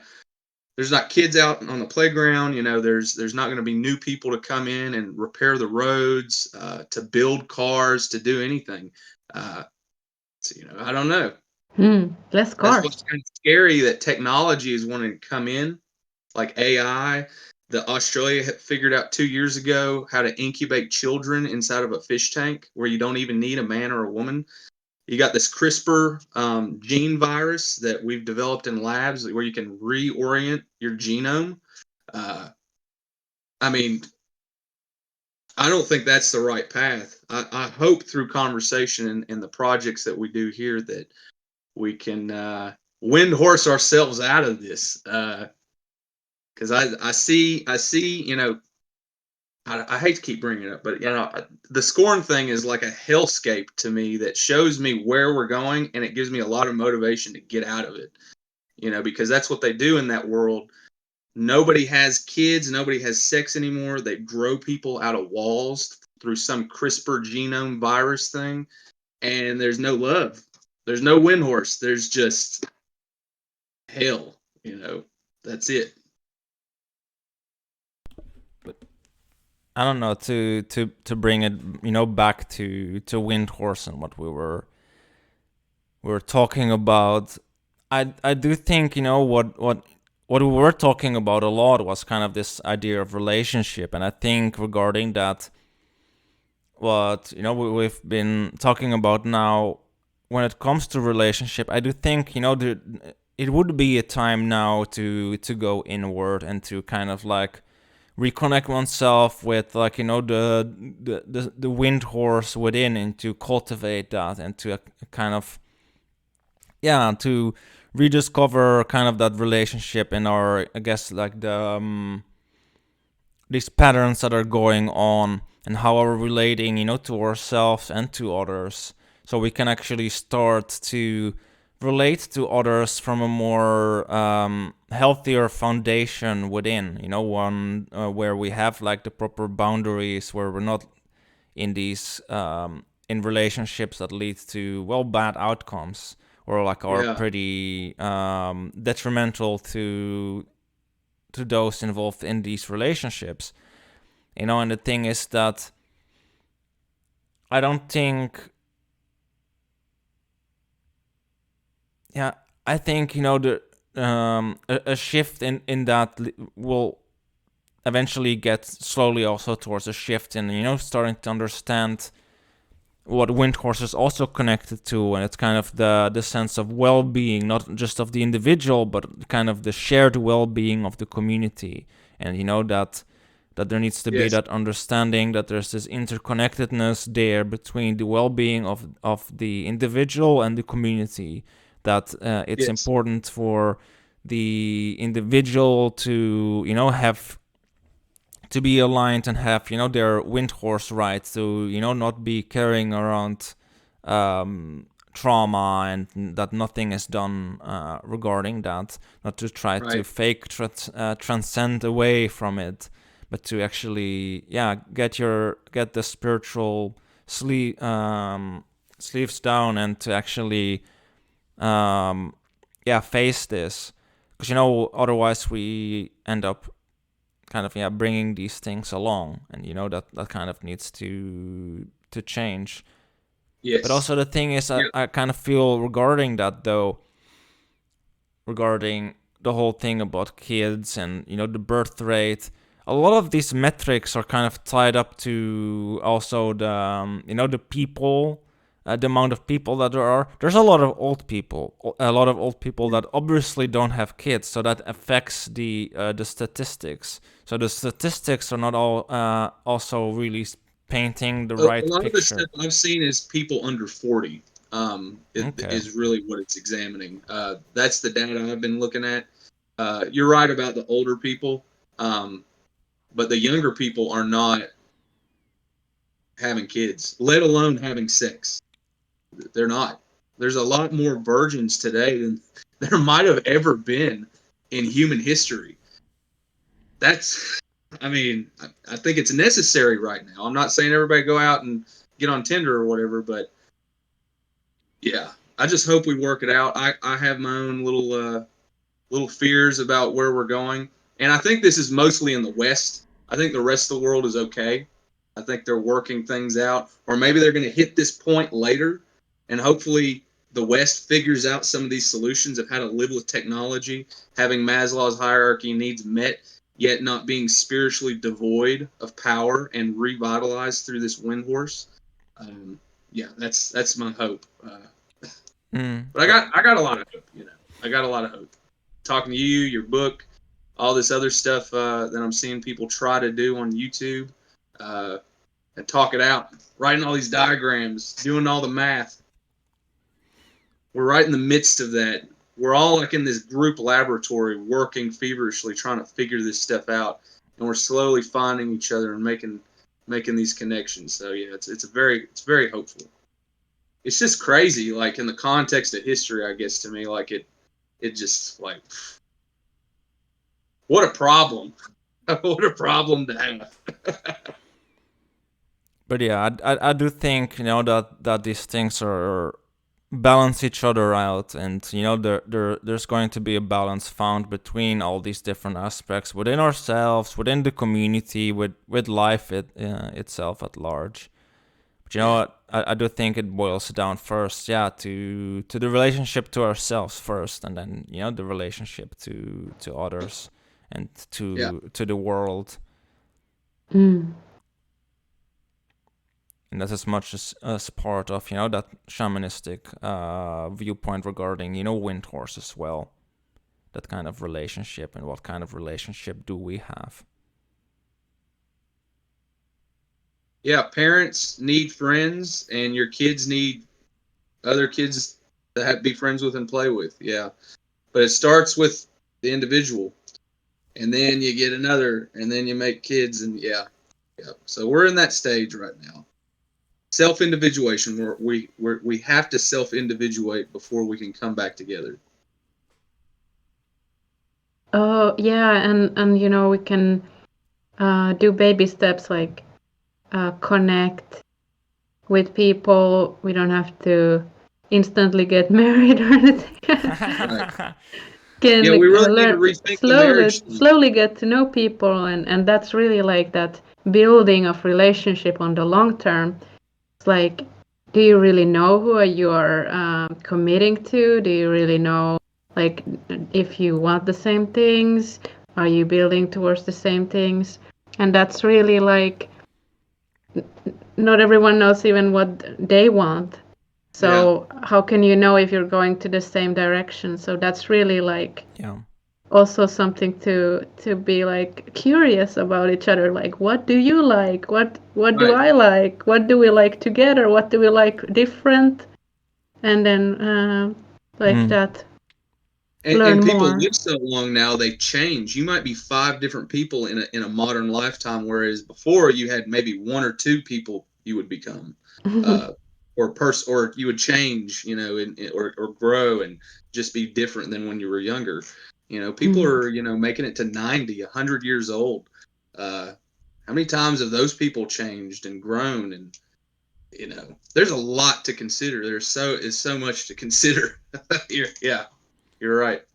But I do kind of feel like that kind of from, I guess, when astrology, it makes me think kind of about like the Chiron and Aries right now too, kind of, and I do think it is an important time to I guess be single, or like at least work on that, about to figure out one's own needs, one's own boundaries, one's own that inner relationship, and to kind of like reconnect to that.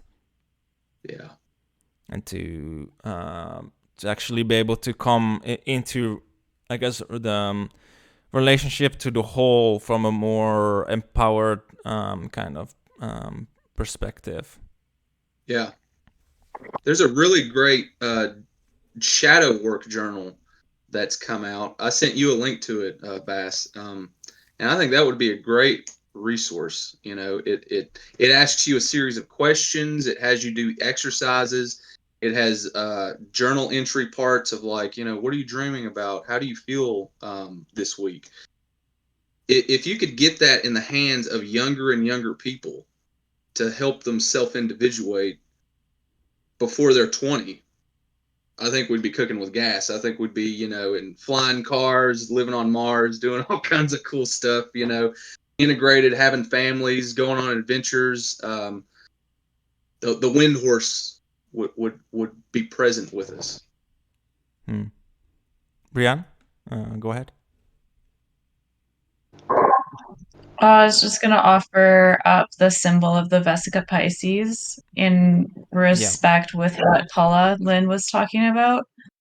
Approaching relationship as curiosity, and like each person being one circle, and when 2 circles come together, really determining if and how and when and what constitutes that overlap, and like not trying to force it, and like it's actually really hard to live a life grounded in curiosity. Like, I've been working at it for a while, and it's hard not to go into assumption land. It's hard not to go into projection land, because we all have needs and we all want to assume that other people can meet those needs for us. And so to really meet another human being with that true sense of curiosity of like, I'm a circle, you're a circle. We might become a Vesica Pisces where there's an overlap of common ground, but like we might not, Right. like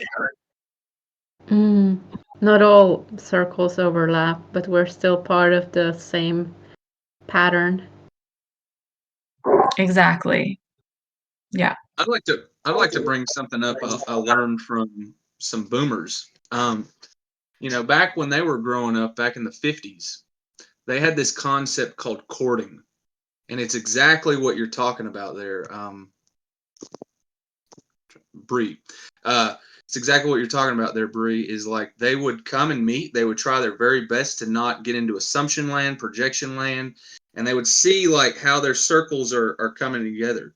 And if they would start to do this, then they would get married. Or no, they would go steady is what it would be called. They would go steady. They would choose this person. But while they were courting, it was well known that both men and women were seeing many other people that week in this courtship ritual to see if their circles are going to be able to do this. And then they would go steady. And then sometimes they'd find out, oh, no, it's going back apart. They go back to the courtship. But if the going steady was successful for long enough, they would get married. So I think people had this down. But, a lot of other stuff happened. The marriage itself was not working for the women. So you had that shadow bubble up in them, and then feminism, full-on rebellion. You had 3, 4 waves of feminism. Are we in the 4th wave? I don't know where we're at now. So you had all these waves of it changing throughout the past 100 years to where we're at now. Nothing. We don't know what to do. I think there's some things in the 50s that work to get up to that point. But right now, I think, honestly, we're in this great renegotiation of what is marriage, what should it be, and how should we raise our kids is much later on. We don't even know how to make out anymore.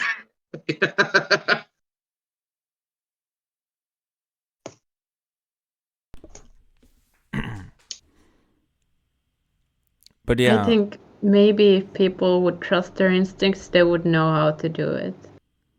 But they've lost that contact with their instincts to some degree, at least. A lot of people have. I think, public school has gone to great lengths to separate people from their instincts. Because, when I was in school, they would have this zero tolerance policy of violence. So if somebody was picking on you, you'd have to go to the office, run away from somebody punching you in the back of the head, and go tell a teacher. And then you'd both get in trouble still.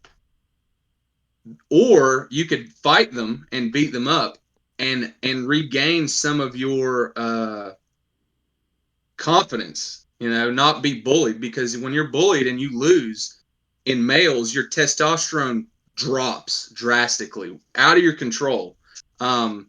There's a lot of study and talk Jordan Peterson's done about crabs and how when you give them antidepressants, even after they fight, or lobsters, even after they fight, they want to fight again when they take the antidepressant.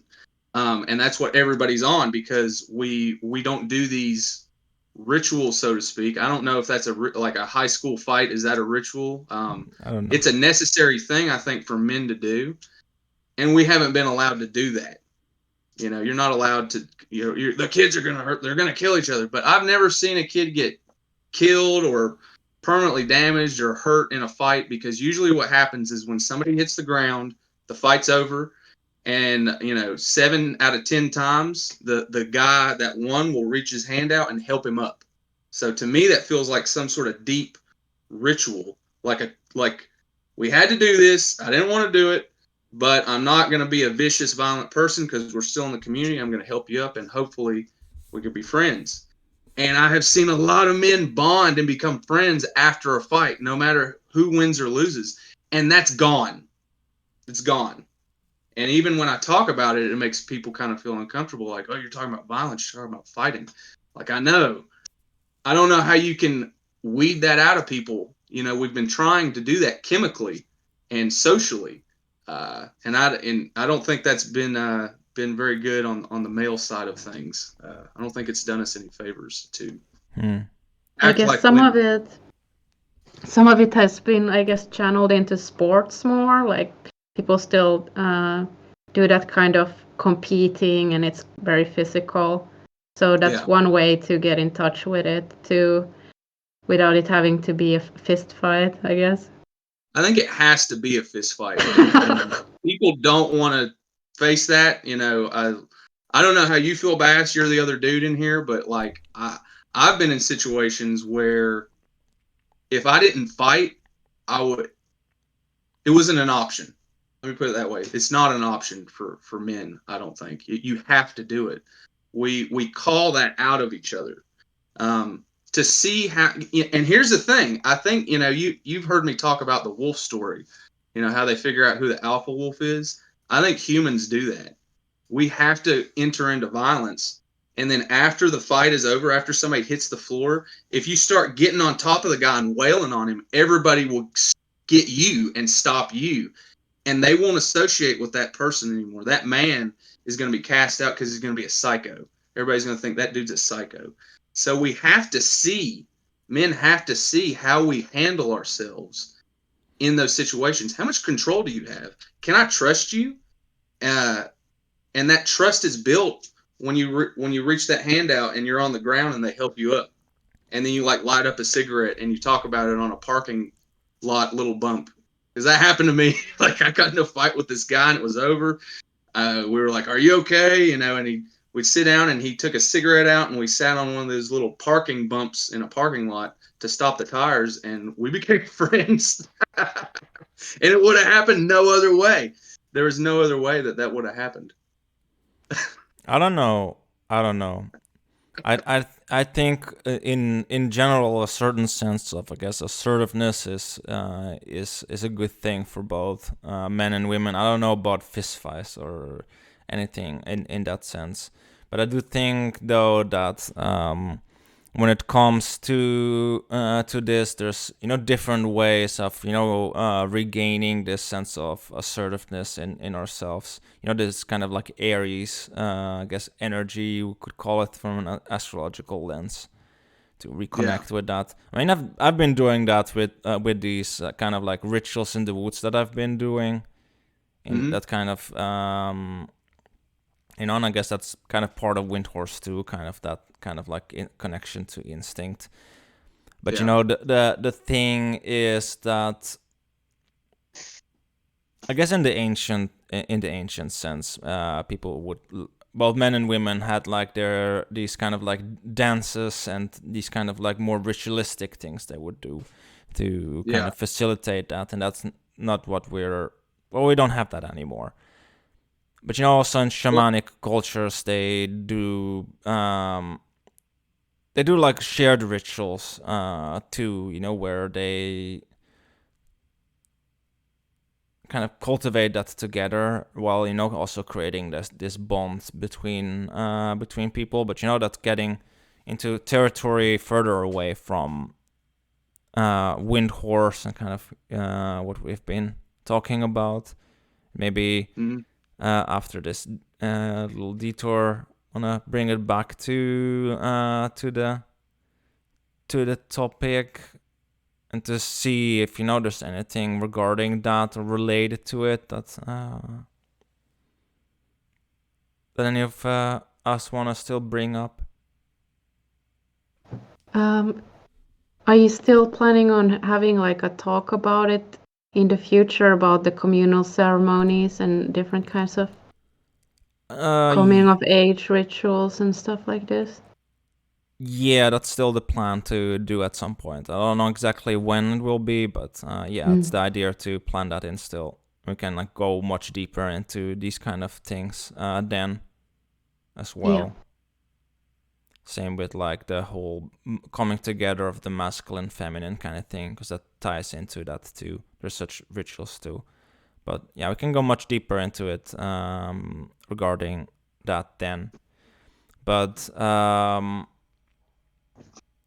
to kind of bring it now back together, kind of back to Windhorse and these kind of related ideas. I don't know. I kind of wanted like myself pull it back to the kind of the individual kind of like this Aries like instinctual kind of energy. That's kind of part of it too, and guess, that's something that we're figuring out and healing, as much as, we're kind of figuring out, I guess, from an astrological lens. We could say that balance between Aries and Libra, kind of. That's what we're figuring out right now with all this, talk that we now did about the whole, I guess, individual, the single, the individual versus relationship, and that kind of balancing that we're all doing. But, it's a necessary part of the journey. It's better to for people to be single and to figure themselves out and figure out what their needs are and kind of connect to that and have that awareness, about that, than for things to just kind of happen more unconsciously. Yeah.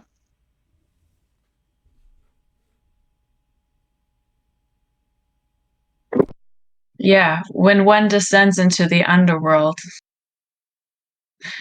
unless you have a super conscious, evolved partnership where both y'all are going to go down there together, and even so, it would still, at the end of the day, be two individual journeys. And so I really see Aries as the point of the individual that connects with Libra all of life, because everything is relational. I talk about this all the time. And this is, of course, the shamanistic perspective as well. This is the perspective of Windhorse, right? That the mind relates to our speech, relates to our body, and it's about living in integrity and in alignment with those things that you can't take relationship out of the equation. There's relationship with self that immediately, unconsciously, and or consciously affects the relationship with everything around us, whether it's humans, animals, the earth, you name it. And so, yeah. It's taking the solo journey, to go into the underworld, and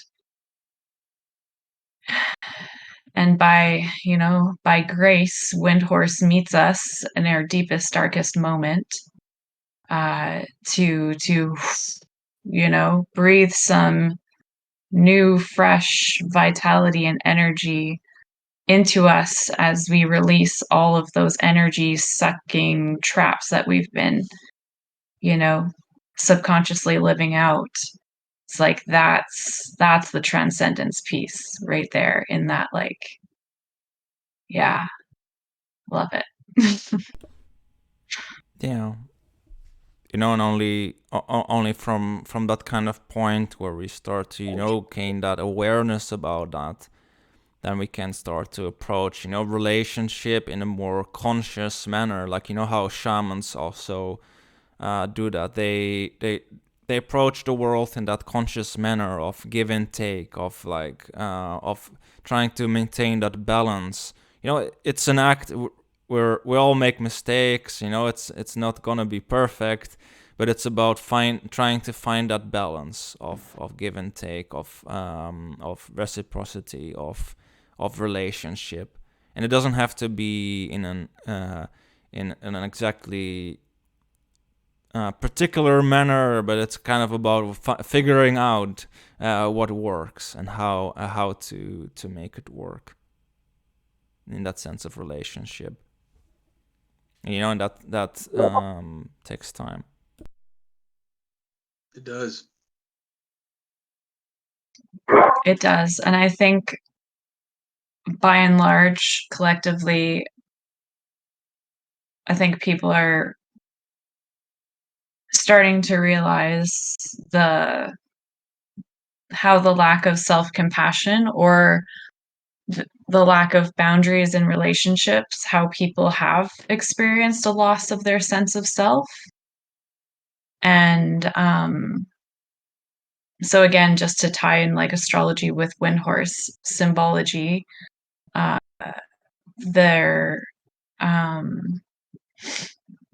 Windhorse can come to help us restore that sense of self that may have been fragmented, right?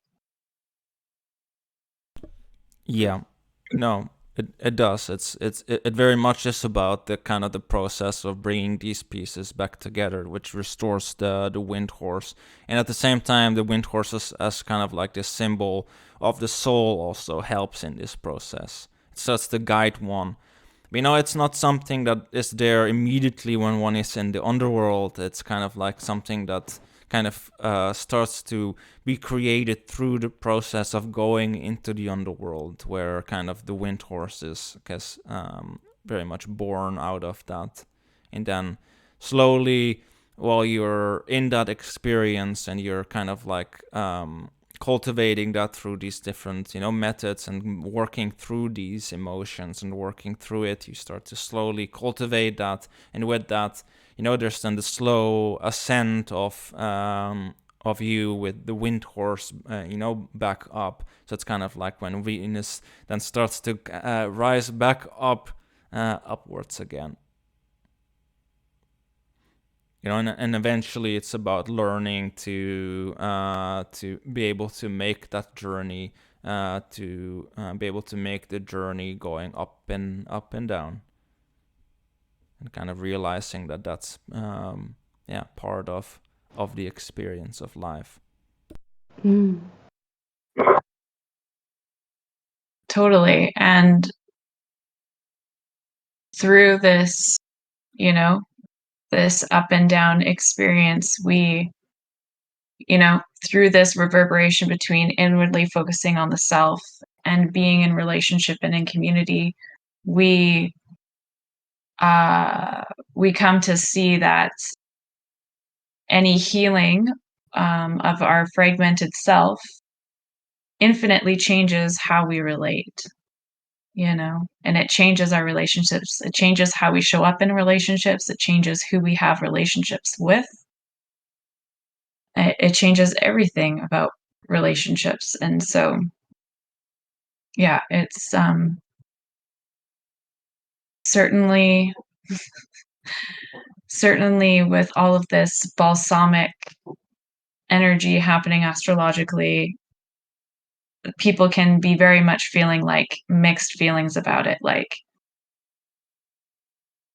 oh, I'm single again, or like, oh, I'm single again. Like, feeling that simultaneously is like very possible right now, because there's this we're crossing this point of the zodiac, which is like the representative of the new moon, right? When everything's balsamic and it comes into that new moon phase, it's new, it's unconscious, it's instinctual, as Lynn has been talking about, right? So it's like, there can be a lot of mixed feelings as we release, this wild ride that we've been on up until now, and prepare for healthier relating.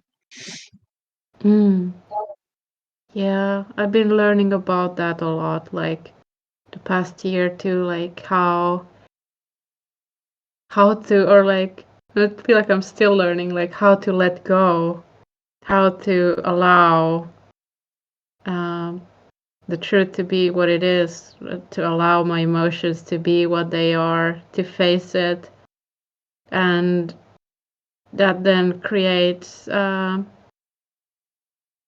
like more authenticity, and it it connects us to it, and then it creates also more space for new creation when it gets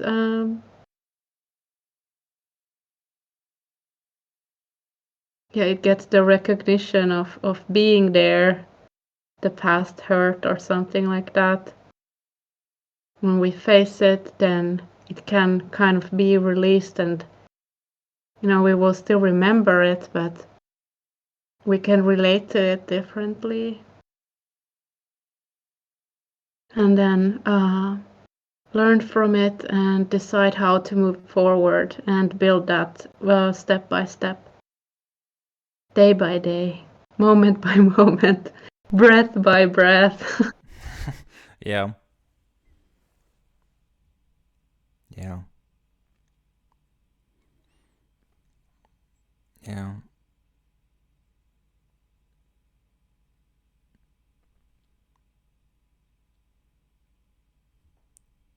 and I kind of feel like that's kind of what that's kind of what we're doing right now.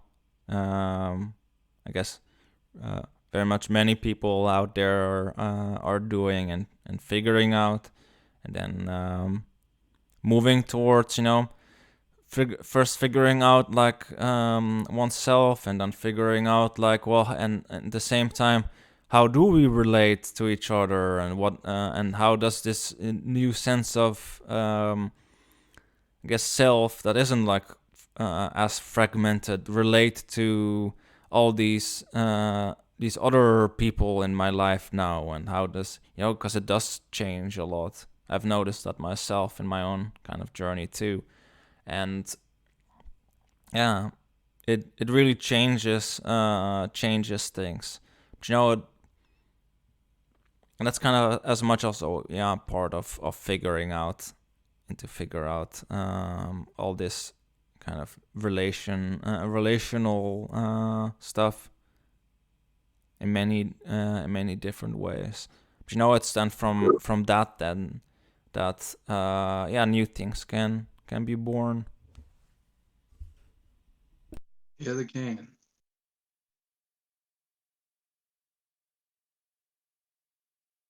Totally. Yeah. And while we're talking about this level of integration, and when we come back up to the middle world and we realize that things are different, right? Those who we had relationships with in the past, there may no longer be room for that relationship, or there will need to be significant changes in that relationship, and it's questionable if the other person is prepared to meet us halfway in making these changes, like all of these considerations. It's like my my therapist shared something beautiful with me from traditional Chinese medicine sort of worldview, which is like when one comes out of that long-term chronic freeze state, and they realize, like, to give symbolism to it, the frozen river starts to thaw, and we realize that we always had this river of life within us. We want to meet it with temperance. We want to meet it with, that steadiness that Miriam was talking about in the courtship phase. It's like, go steady with it within yourself for a bit before you try to like rocket launch yourself into all these new changes in your relationships, because it can be so tempting to be like, I saw the darkness and then I saw the light. And now I'm going to go up to everybody who's in my life and be like, you have to stop doing that. And I'm going to stop doing this to you because that was wrong. And like, just like coming at it from this, like, I finally have energy and now I'm going to make shit happen. And that's beautiful. It is. It's beautiful. And we have to like meet it with temperance and just realize that the river is slowly thawing. And, and I think that might be like, I mean, I'm completely speculating right now. I don't know enough about Windhorse to draw this conclusion, but I would think that Windhorse is more about the long-term integration, right, rather than the dip down and then dip back up, and this sort of like hyper, like, woo, I saw what was going on wrong and now I'm gonna fix it. And it's more about this like, okay, get your bearings first, within yourself. The and steady and then flow. just feel that flow. And then when the flow starts to feel like your body is in rhythmic beat with it, it's like then you can start, flowing down the river of life and like meeting people where they're at and showing your true self and just seeing what happens. Maybe that relationship grows and evolves, maybe it falls away. We don't have control over those things, but yeah, but it's I guess that really just boils down to that kind of like self-awareness, kind of mindfulness kind of aspect of Windhorse, kind of like, to to because there's that aspect of Windhorse to that's kind of connected to that. You know, it's there's different elements that the wind horse also carries, because it carries all the different elements, in of itself too. So it's connected to, you know, it's not the elements that we normally in the West talk about, like, you know, earth and water, maybe in that same sense. It's like, you know, it's there's also it's the Chinese elements that are connected to it. So that's like, you know, metal, for instance, and fire and water Wood. and wood. Yeah. Okay. But We have different goals now. We have just different goals, and I don't think we know what they are. We haven't said them out loud, you know, in the context of marriage and relationships. You know, that these hierarchy of needs have been met, and as they've been met, our goals have changed.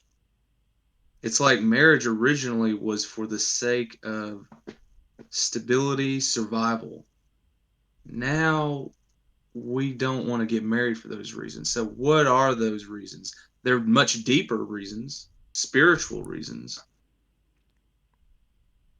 Maybe each of us have just these totally different individuated goals. We don't have like a central pillar to like gather around. Actually, we pride ourselves on building our own pillar and trying to see if other people have built a similar pillar and bring them together. Is that the goal? If that's it, then yeah, they're all going to be they're going to be totally different goals. I don't know. Do you guys think there's like an overarching goal that people are seeking in their relationship, like a generic, like a generalization? I'm not sure, to be honest. I think don't that's a really do individualistic generalizations. What, Lynn? I don't really do generalizations. Can speak from my own perspective a bit if you would like. Yeah. I guess for me, it would be more about like committing to spending time together on this journey and sharing the experiences and learning together, evolving, and I think that's really like the foundation of it for me personally. I feel the same way. Yeah. And if enough, I don't know how do you feel about that, that Bass or Bree? What would you say if you would don't mind, you know, sharing your goals in that regard?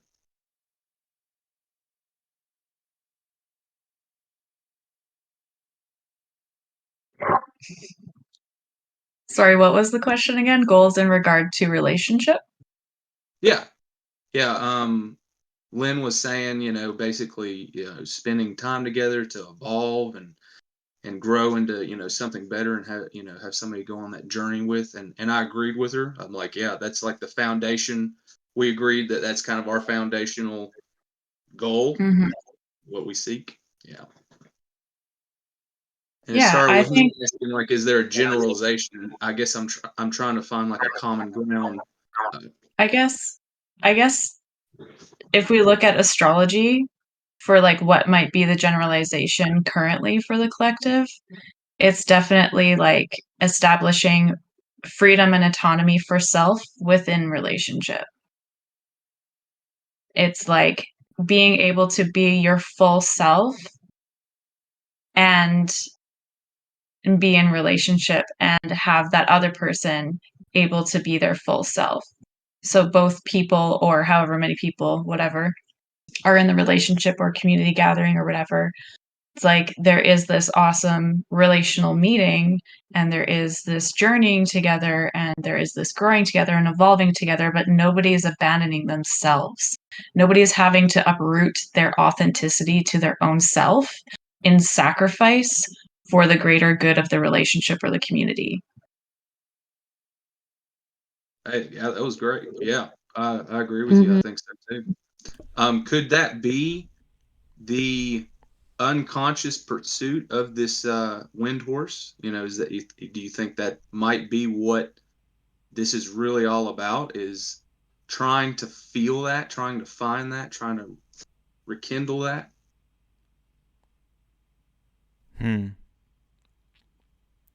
I would say in that sense, in the most ancient sense, and I guess the more ancient shamanic sense, that that wind horse is connected to. It's about finding that kind of balance. Indeed, it's like it reminds me of the shamans too. Like they respect the spirit as much as they respect all the different beings they work with, as much as they similarly with the humans too. And it's kind of about finding that balance between all these authentic beings and finding that balance. And it's not an easy task. No. It's more complex than dealing with all this other stuff that I guess like certain parts or certain societies are more used to doing, dealing with these more, I guess, two-dimensional props that one has to lay forth. But that kind of, for me, what brought kind of the imagery that got brought up for me is kind of that what you said, Naram, that one time about this snake cult, empty yourself, and it's kind of like what it reminds me kind of.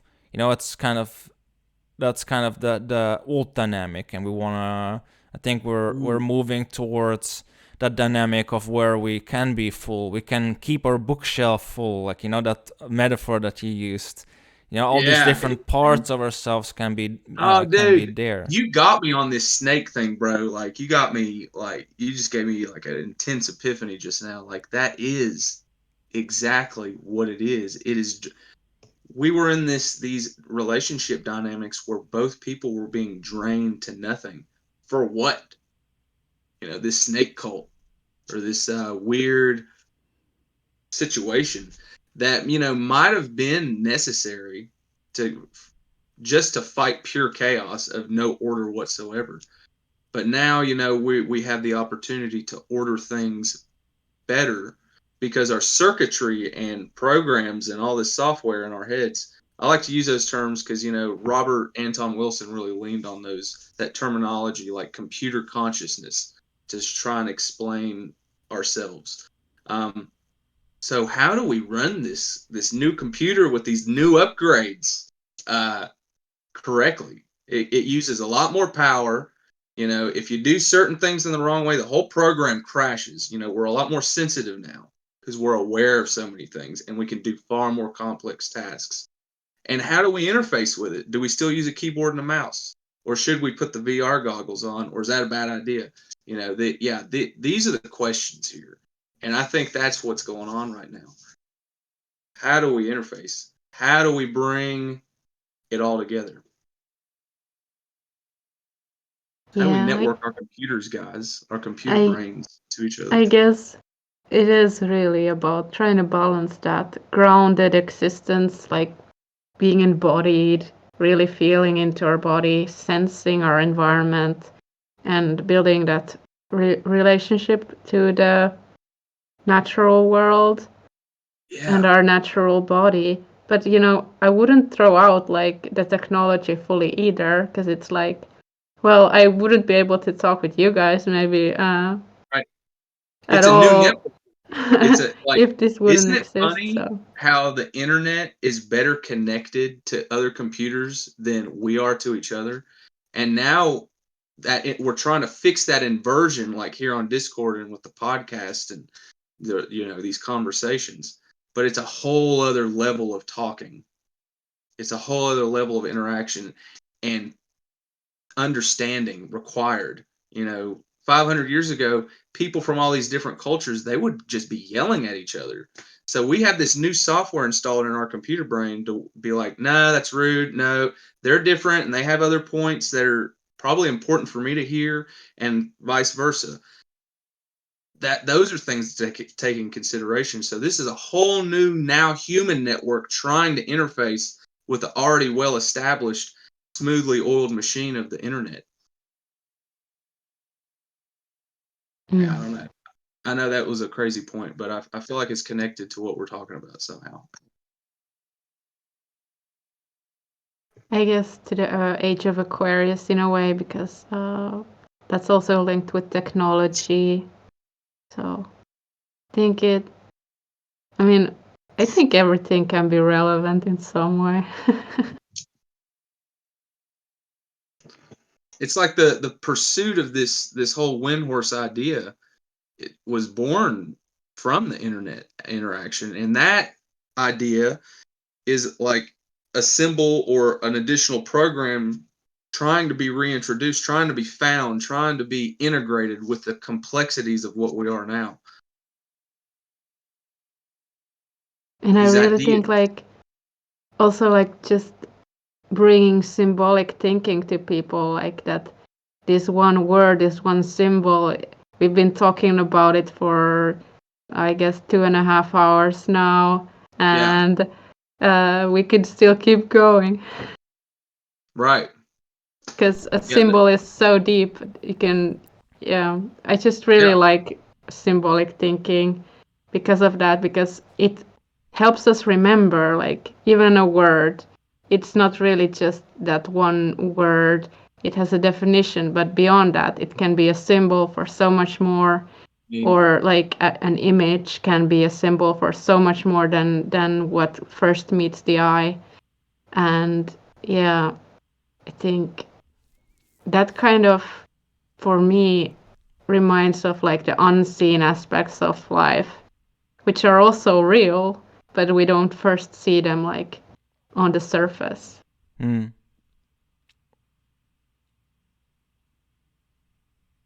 Yeah. Yeah, there's so much trying to communicate with us all the time. And the more that we understand the world of symbols, the more we can integrate those communications that are happening all the time, right? And it does go hand in hand with like updating a computer software, like Miriam was talking about, right? It's like, if we can attune our bodies to being in relational existence with everything else, then we can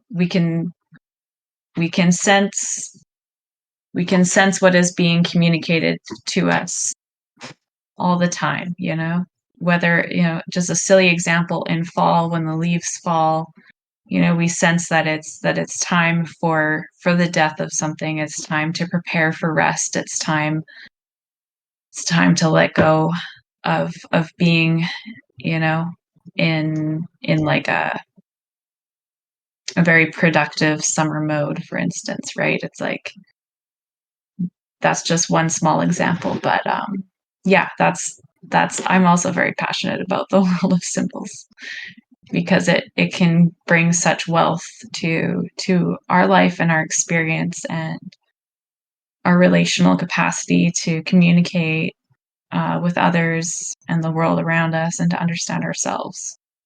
I was kind of regarding this very awesome talk we've been doing here, kind of wondering if you guys either want to take a break or maybe wrap up the episode for now.